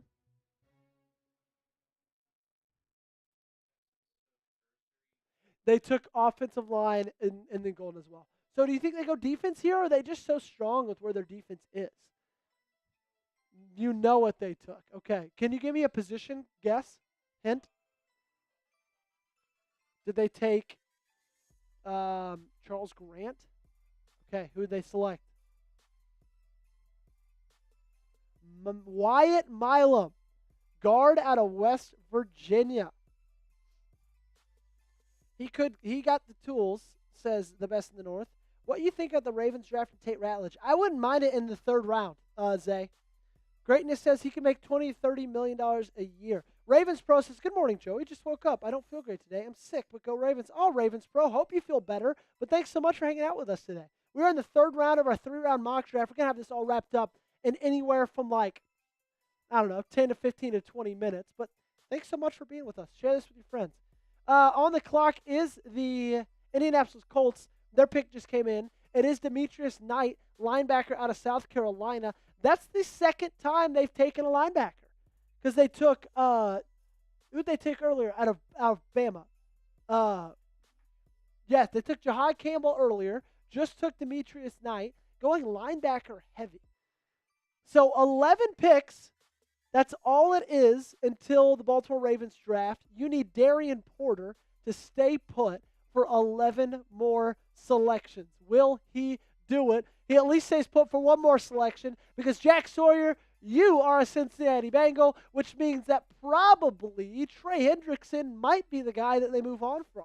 Or they might officially move on from Trey Hendrickson. They feel like they might have his replacement in Jack Sawyer, edge rusher out of Ohio State. We talked about him earlier. If he would have fallen to 91, I know I've already taken edge. That kind of would have been a hard guy to pass on. I even could see him going in the second round.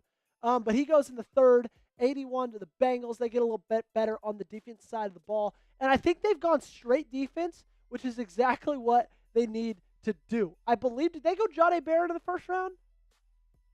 Were they the ones that went Barron? They went Barron, and then obviously they get a little bit better here with Jack Sawyer. Good pick. Who have the Ravens drafted so far? Great question, Hi. We will put that up on screen real quickly as Dylan gets it.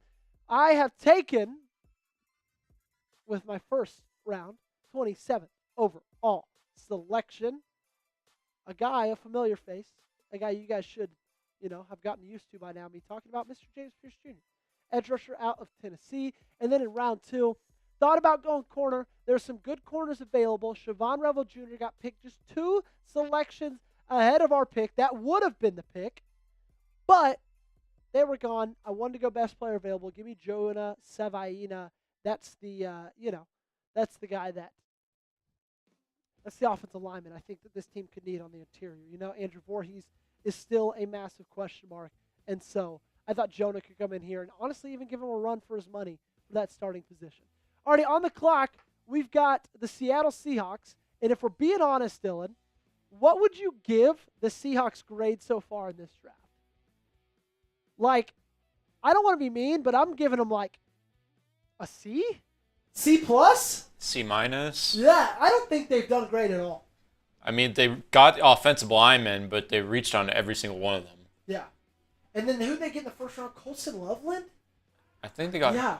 I think it was Colson Loveland in the first round. Might have been, yeah. Yeah, it was Colson Loveland. And so I think those are just two pretty big reaches, in my opinion. Oh my God, and another massive reach. This is the worst pick of the draft. Tyler, if you're hearing me, I'm sorry. I have no clue where he is. If he's close to us, sorry, Tyler. But they go wide receiver. And it's a guy that I think is going to be a massive bust. Because he weighs 160 pounds.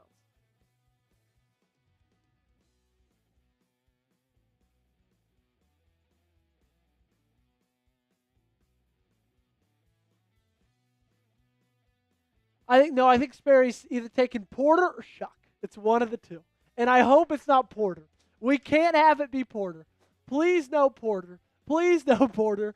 Please no Porter. Tez Johnson was a selection for the Seattle Seahawks at pick number 183. Oh, there it is! Wow! Oh my goodness. There's the selection.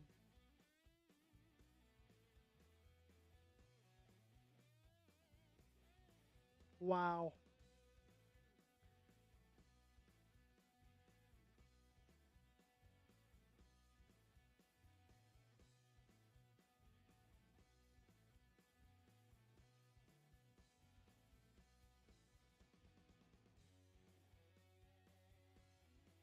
Wow, everybody's roasting him. Jalen Milroe is a selection to the Pittsburgh Steelers. Sperry, not standing on business, has talked up Tyler Shuck for the entirety of this draft process and then has the ability to draft him there and goes with Jalen Milroe. Wow. Bucks is on the clock. Darian Porter needs to make 7 more selections.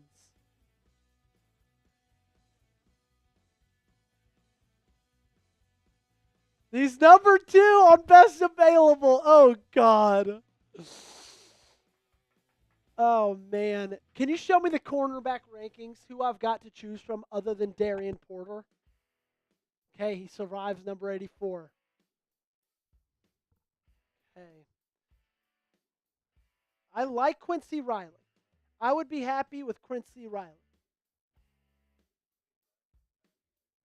Kobe Bryant isn't bad either. You're correct.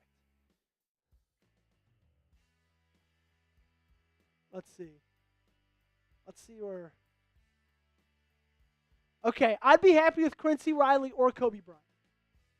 I'd be happier with Quincy over Kobe. Obviously, be happy with Darian Porter over all of them. But here are our top available. Can you show me top available safeties?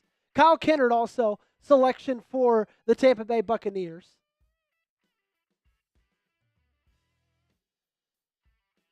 Wow, I cannot.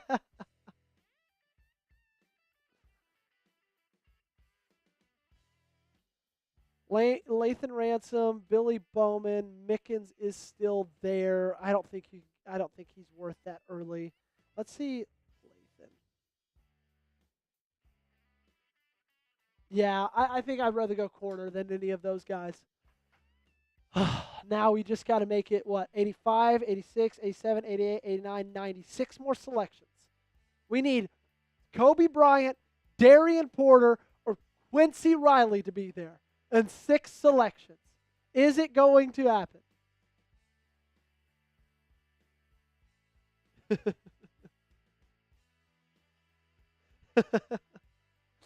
Wow, I can't believe he picked Jalen Milroe. Wow, that's surprising. Greatness says this mock is very insightful. Thank you so much, Greatness. We have our entire team Chat Sports here. They're all live, 18 channels. We've got live right now. You can see the next upcoming picks as Dylan flashes them across the screen. And everything you see is from our executive lead producer, Mr. Sam Brown. He has been grinding, and also Mr. Brett Scott as well, our big boss man. They have been grinding over the last couple of weeks. Just all the behind-the-scenes work right here at Chat Sports. There's so much more than you could ever imagine, and it's because of those guys that we're able to do the things that we're able to do, have these fun mock drafts where everybody's live at the same time. Picks are flying. We got analysis for you guys, and so it's all because of them. So really appreciate them all. The Broncos are on the clock. It looks like they haven't gotten the pick in yet. They have not gotten the pick in. Let's talk a little bit. You want to show Jalen Milroe's stuff? We can talk a little Jalen Milroe while we're at it. Because that's who the Steelers ended up getting. And obviously that affects Baltimore because you play them twice a week. I think Sperry is just, banking on the fact that they might not land Aaron Rodgers. They probably won't land Aaron Rodgers. And they might have to go somebody that they feel could be a starter in this league. Joey got me all the suspense at work like this at Real Draft. Like this actually counts and shit. Moggs, where do you work, man? Let me know. Here's Dale Miller's testing numbers. He ran a 4.440. Absolutely unbelievable speed. Who remembers that game against LSU? I need to pull up his stats against that game against LSU because they won 42-13, and Jalen Milroe rushed for 185 yards and 4 rushing touchdowns. That's the thing. You need a quarterback. You don't need a running back. However, he is in Pittsburgh right now. I thought Burden went in the first. He did. Burden did go in the first. It's madness. Let Burden fall and take him high.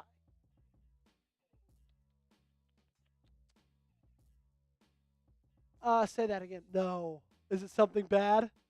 No. Okay, Ty Hamilton is the selection for Denver, and Dylan just gave me an oh no, which makes me think that our guy Darian Porter. No! Was it a simulated pick or an actual pick? It was a simulated pick, too. Screw that. Darian Porter, 3 picks before. We lost in the second round. We lost in the first round. Malachi Starks, 2 picks before. Second round, Siobhan Revel Jr., 2 picks before. Third round, Darian Porter, 3 selections before. Not even. Oh, my gosh. Josiah Stewart goes to Los Angeles. Olawufemi Oladejo goes to Green Bay. Good selection for them there. And then Darian Porter. We were so close to waiting it out. And Darian Porter, a guy we thought about taking the second, falls all the way to the third. Also, I think that just shows, Dylan, that we probably made the right selection with going Jonah. But still, that is so depressing. Sasquatch, Kevin Winston Jr. is gone, my friend. It's looking like it's going to be Quincy Riley right now. It's going to be Quincy Riley or Kobe Bryant.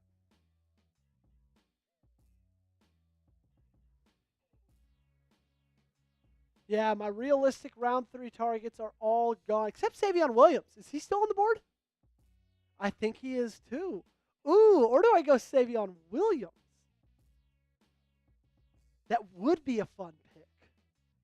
Haha. Let's see. What do I do? Vernon, I don't think he did either.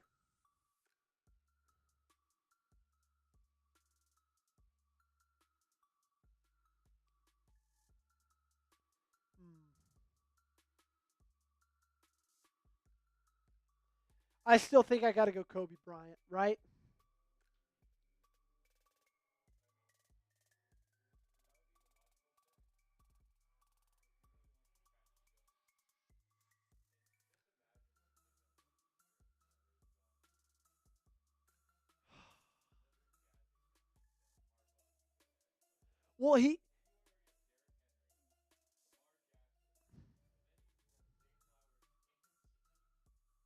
Well, what he does, Dylan, is he gives Lamar Jackson a wide receiver he's never had. A big go up and get the ball, make a play type wide receiver.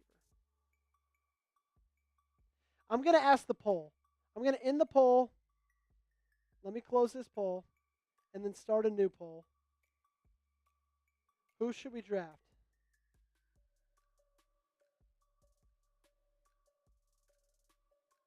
Kobe Bryant, Saivion Williams, or Vernon Broughton?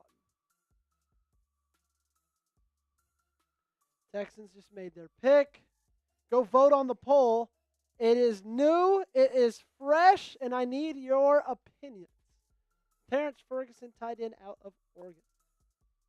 Mog says, on hindsight, Porter would have been a reach in round 2. Yes, thank you. Wow. Los Angeles chooses Tyler Shuck. Wow. Okay. Do me a favor, show me best available, and then show me best available defensive tackles.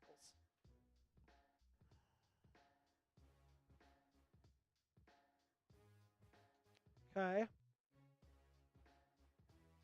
Show me best available defensive tackles now. I just don't love Quincy Riley as much. Yeah, he would. Now show me best available corners, please. Quincy Riley, Kobe Bryant. I like Kobe better. And then show me best available wide receivers.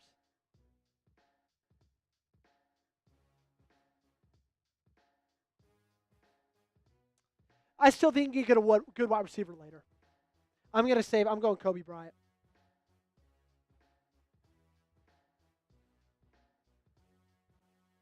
I got to go it. I got to do it. You got to get a good corner.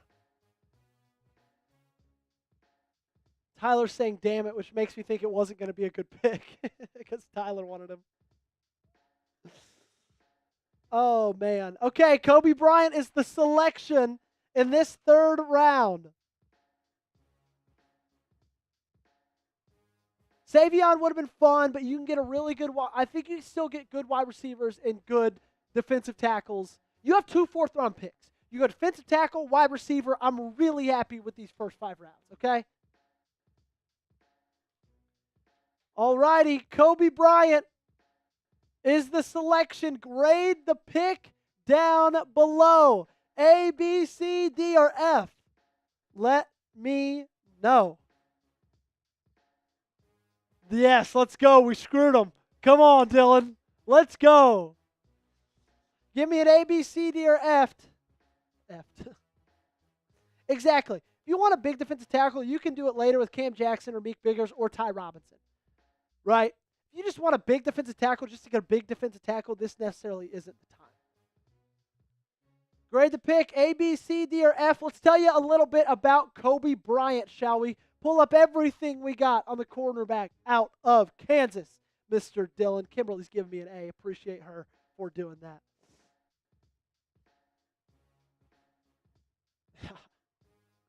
Wow. Can't believe Darian Porter went so closely.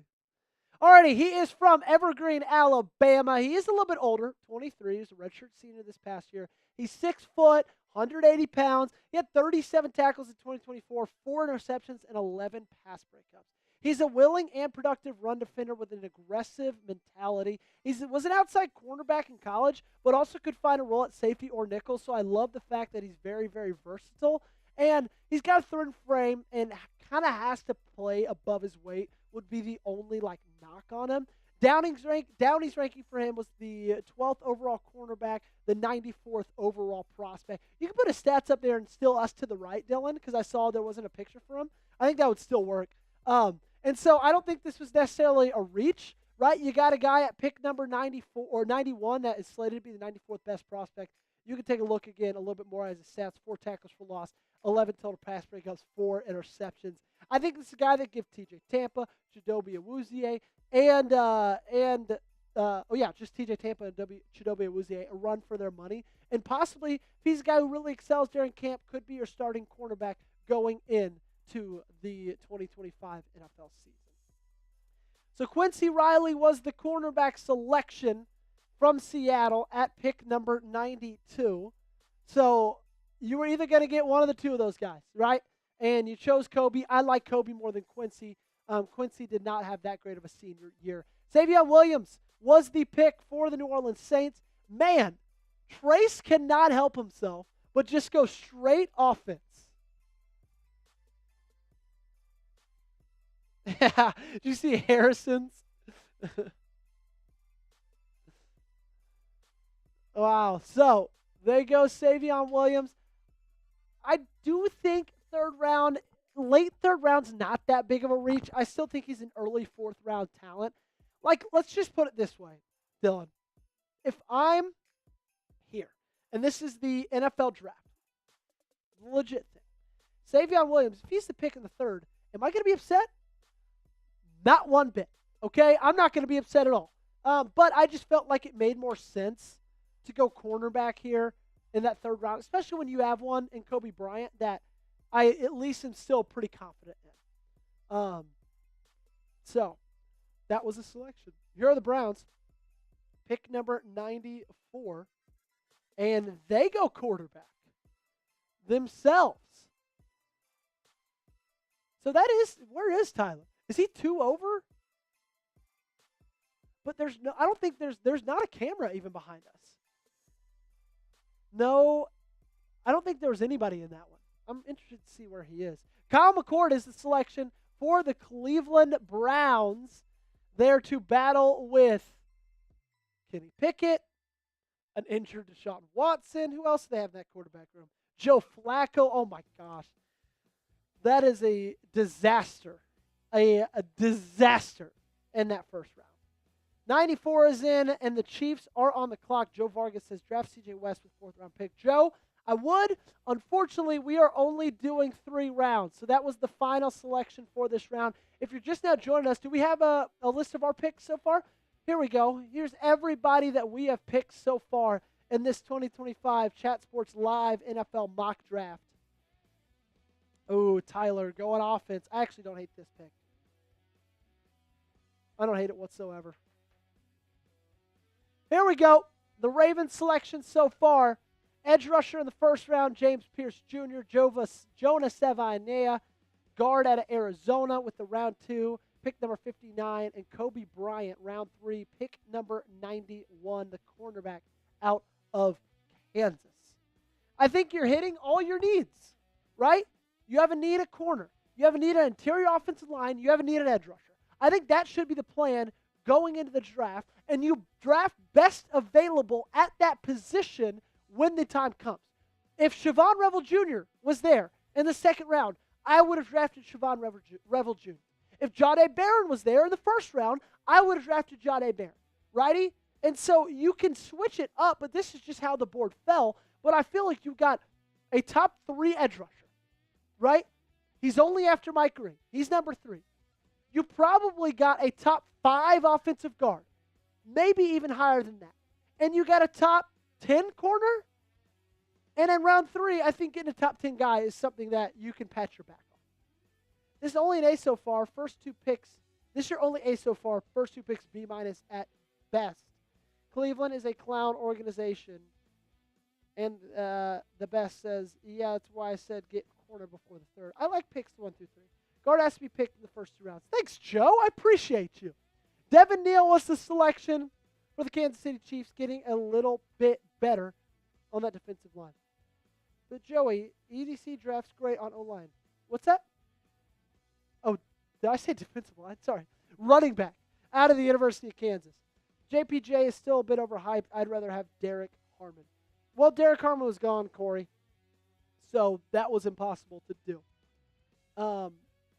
But Devin Neal is the selection. Is this next selection the last one? Oh, there are a bunch of comp picks. Who are they for? If you don't mind showing up the next couple of picks. Do you think the Ravens will trade up for all 6 rounds of the draft? I wouldn't be surprised if they traded up. Maybe. We'll see. Best in the North says I get a solid B. So we are at pick number 96, and these are the only 3 left? Okay. 96 is the Eagles, 97 is the Vikings, 98 is the Dolphins. And I believe it goes to 101. Is that what it goes to? 105?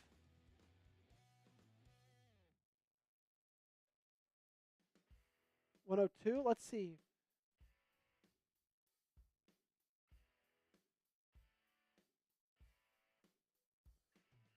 Okay, let's see.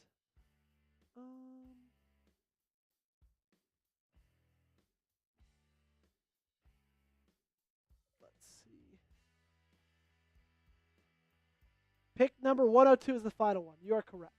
So we're at number 96 that was just made. We just got 7 more selections after it. We've got none that are simulated. I guess the Vikings is simulated and the Lions is simulated. Other than that, we've got no other ones.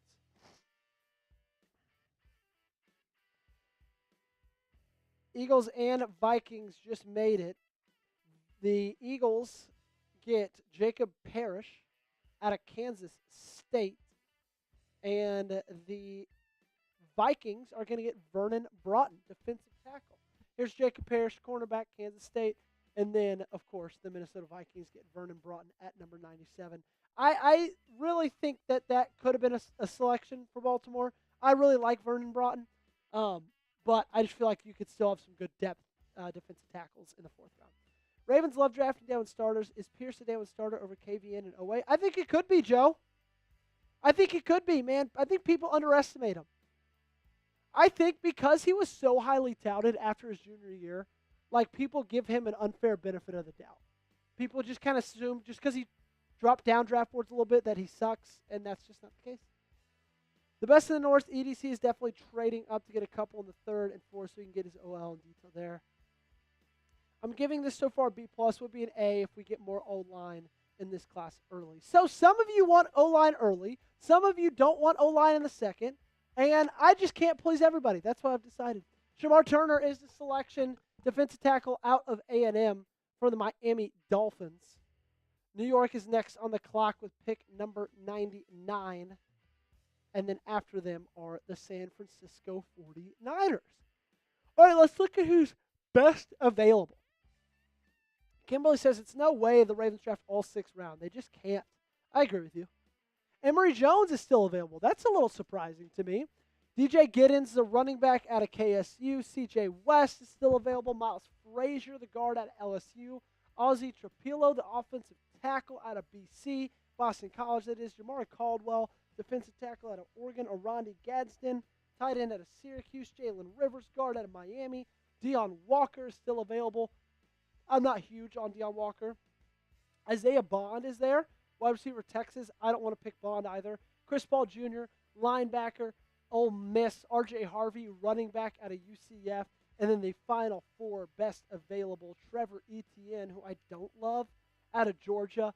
Tory Horton, who I do really like, out of Colorado State. Dylan Sampson, who I love, out of Tennessee. And then Jalen Travis, offensive tackle out of Iowa State. I would not be surprised. Has New York picked running back yet in this draft? Did they get Caleb Johnson?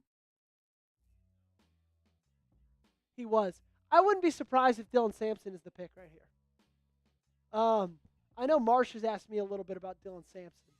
Who did they draft? They drafted, obviously, Abdul. And then they got they got Omar Norman Lott. That was who they got to pair up on that defensive line. Okay, he's not the selection. It is Miles Frazier, the offensive guard out of LSU. That's the selection for the New York Giants. Said Bond got off the field issues, says Joe. Well, guess what, Joe? Bond also has on the field issues. What was the bigger issue, the secondary or the run game? I would say get corner or safety to fix our huge going problem. The secondary was horrible last year. Yeah, but Sasquatch, we saw a big uptick in it after week 11. And so, like, they improved a ton. They really, really did. Miles Frazier, round number 3, pick number 99.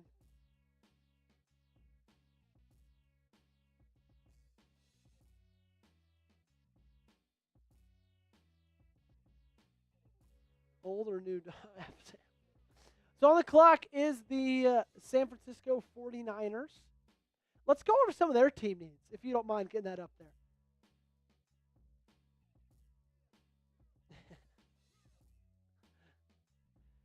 They need offensive tackle, cornerback, edge, and defensive tackle. I wouldn't be surprised if they went like a sleeper edge rusher right here, or did they go edge earlier? It's hard to remember who picked who at this point. We've had so many picks. I mean, this is going to be the 100th selection. So,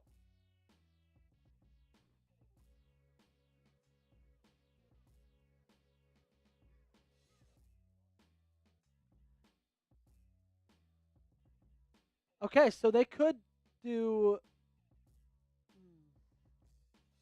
They could go defensive line again. They got 11 total picks, same amount as Baltimore has. So, would not be surprised to see them at some point come draft day, them trade one of them away. Still waiting on Chipper to make his selection. I'll check it, but I think our division. Wait, let me see. I'm catching up on stuff. Yes, I want O-line early because we need to replace our guards. I'm not a fan of them, plus free agents next offseason. EDC is definitely traded up. Turner, that's a good move. Very underrated. Everyone loves on the line like Shamar Stewart and Nick Scorton. Just look at the last season. What was the weakness? Corner and safeties. We straightened out the safeties, but corner was still a hole.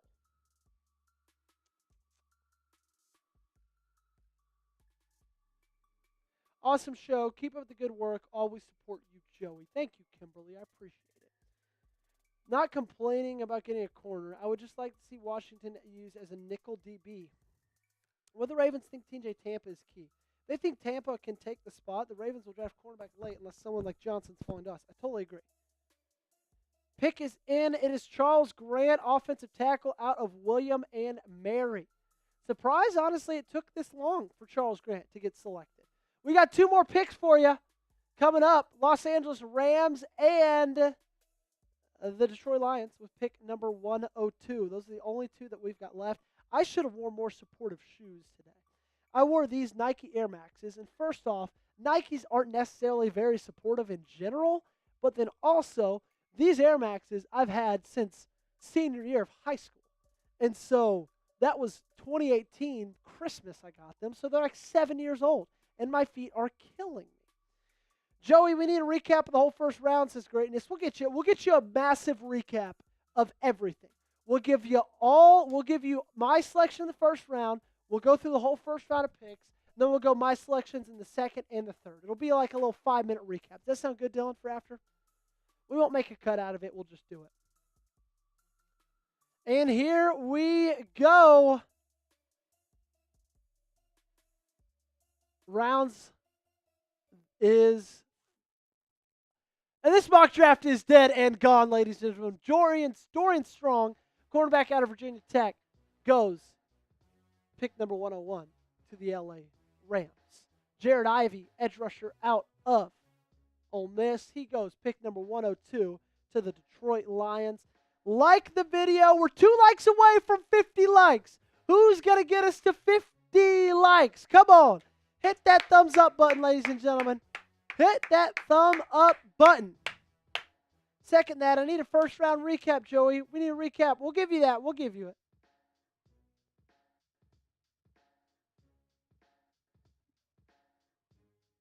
They're going to add some data for the 4th round. We'll get you those in just a second.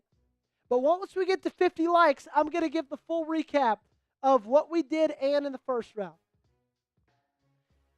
Zay, great question. I really like Bo Braid. I thought he showed some really good things in the preseason last year. I'm not as high on Sanusi King. So if one of them does it, I think it's going to be Braid.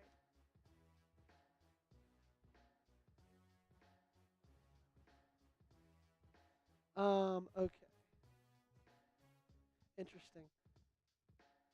Alrighty. We're going to get you the recap. We got to 50 likes. Shout out to all of you guys. Thank you so much, ladies and gentlemen. We're going to start with a list 3, Dylan, of everybody we picked. We'll go into the first round in general, and then in more to James Pierce, and then we'll go into the second 2 selections. But we don't need a second round or third round recap. Alrighty, stick around. We're not done yet. We are about to give a full rundown of this draft, first 3 rounds for Baltimore. So keep hanging out with us because we are going to have a ton of fun. Alrighty, let's get it. What's up, everybody? Thanks so much for hanging out with me for over the last 3 hours and 10 minutes. It's like a normal game day right here. Here's our selections. Here's how Baltimore fared in the first 3 rounds of this 2025 NFL mock draft. James Pierce Jr. was the number 1 overall selection at pick number 27. Best available edge rusher at the time. I thought he might have even been the best available overall player.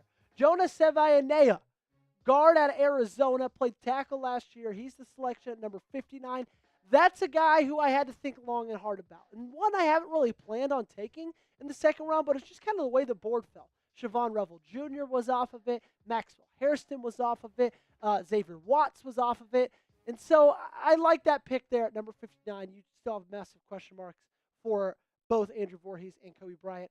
Andrew Voorhees and Daniel Fa'alele. And then Kobe Bryant was the 3rd round selection. We'll go into all of them first.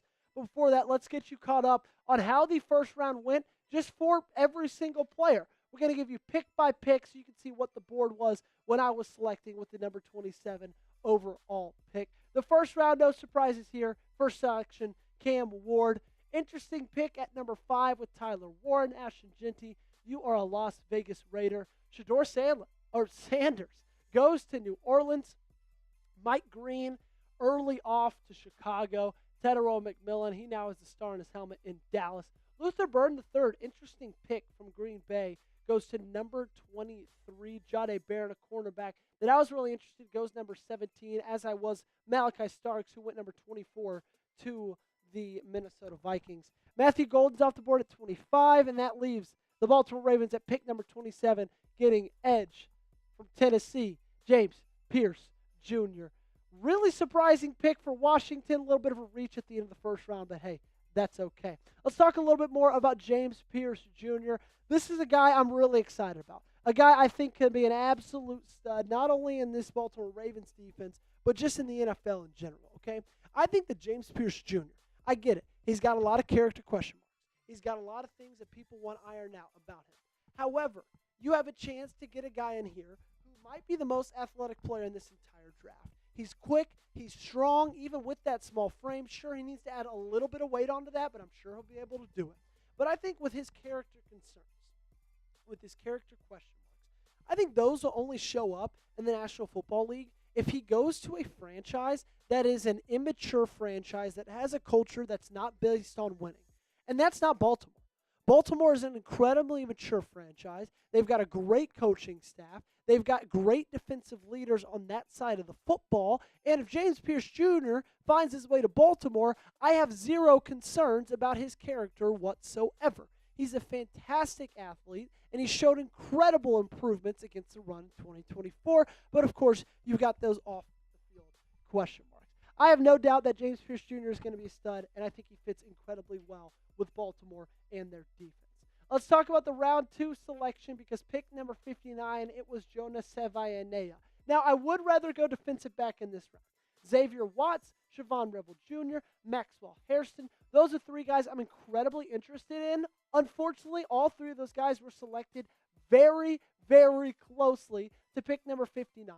And so I looked at the board, saw the best available at a really big position of need, and that's the interior of the offensive lineman, and I saw Jonah. So I'm making that pick without a question. He's 6'4", 324 pounds, and he played tackle this past year at Arizona, okay? And so that's where all those PFF grades are from. That's where the sacks are allowed. But he did say he feels like he more is suitable to be a guard.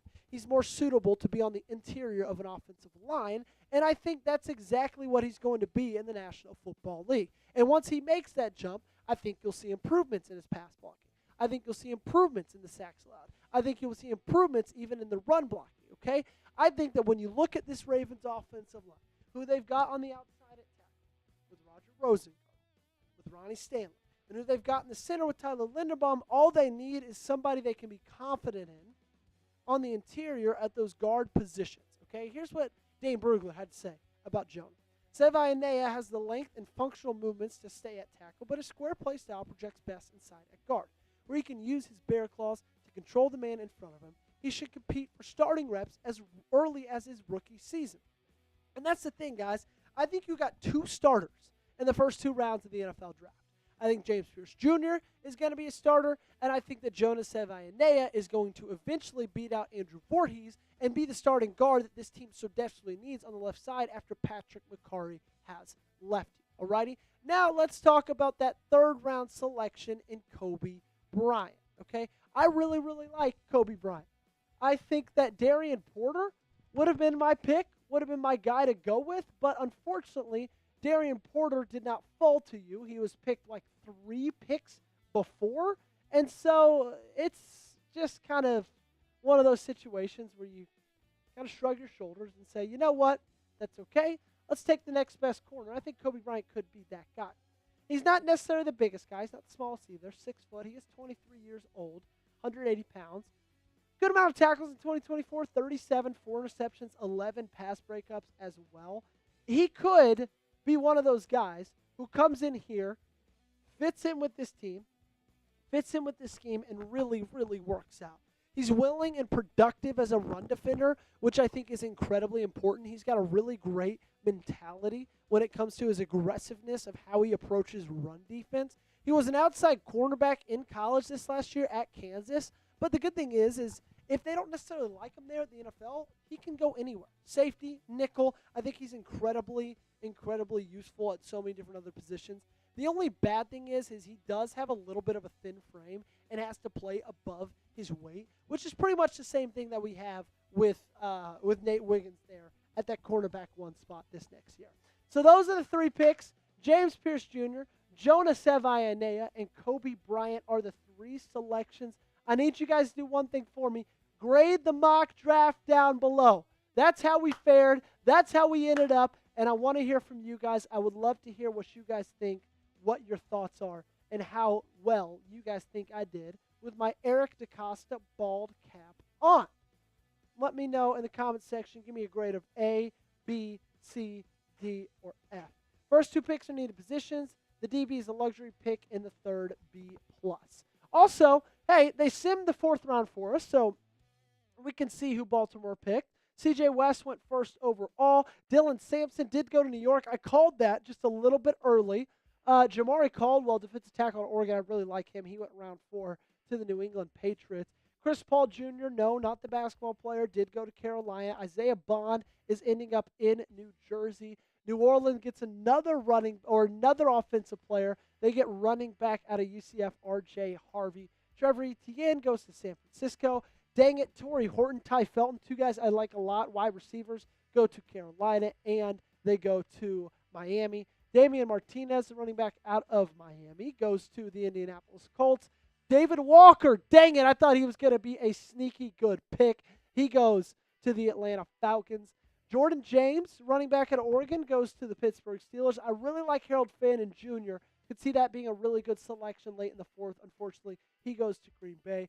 Za Frazier, like him a lot out of UTSA. He goes to the Chargers. Really fast running back out of Virginia Tech. Bashul Tootin goes to the Jacksonville Jaguars. And here we go. Elijah Roberts, the SMU edge, with the 129 overall pick to the Baltimore Ravens. I like that selection.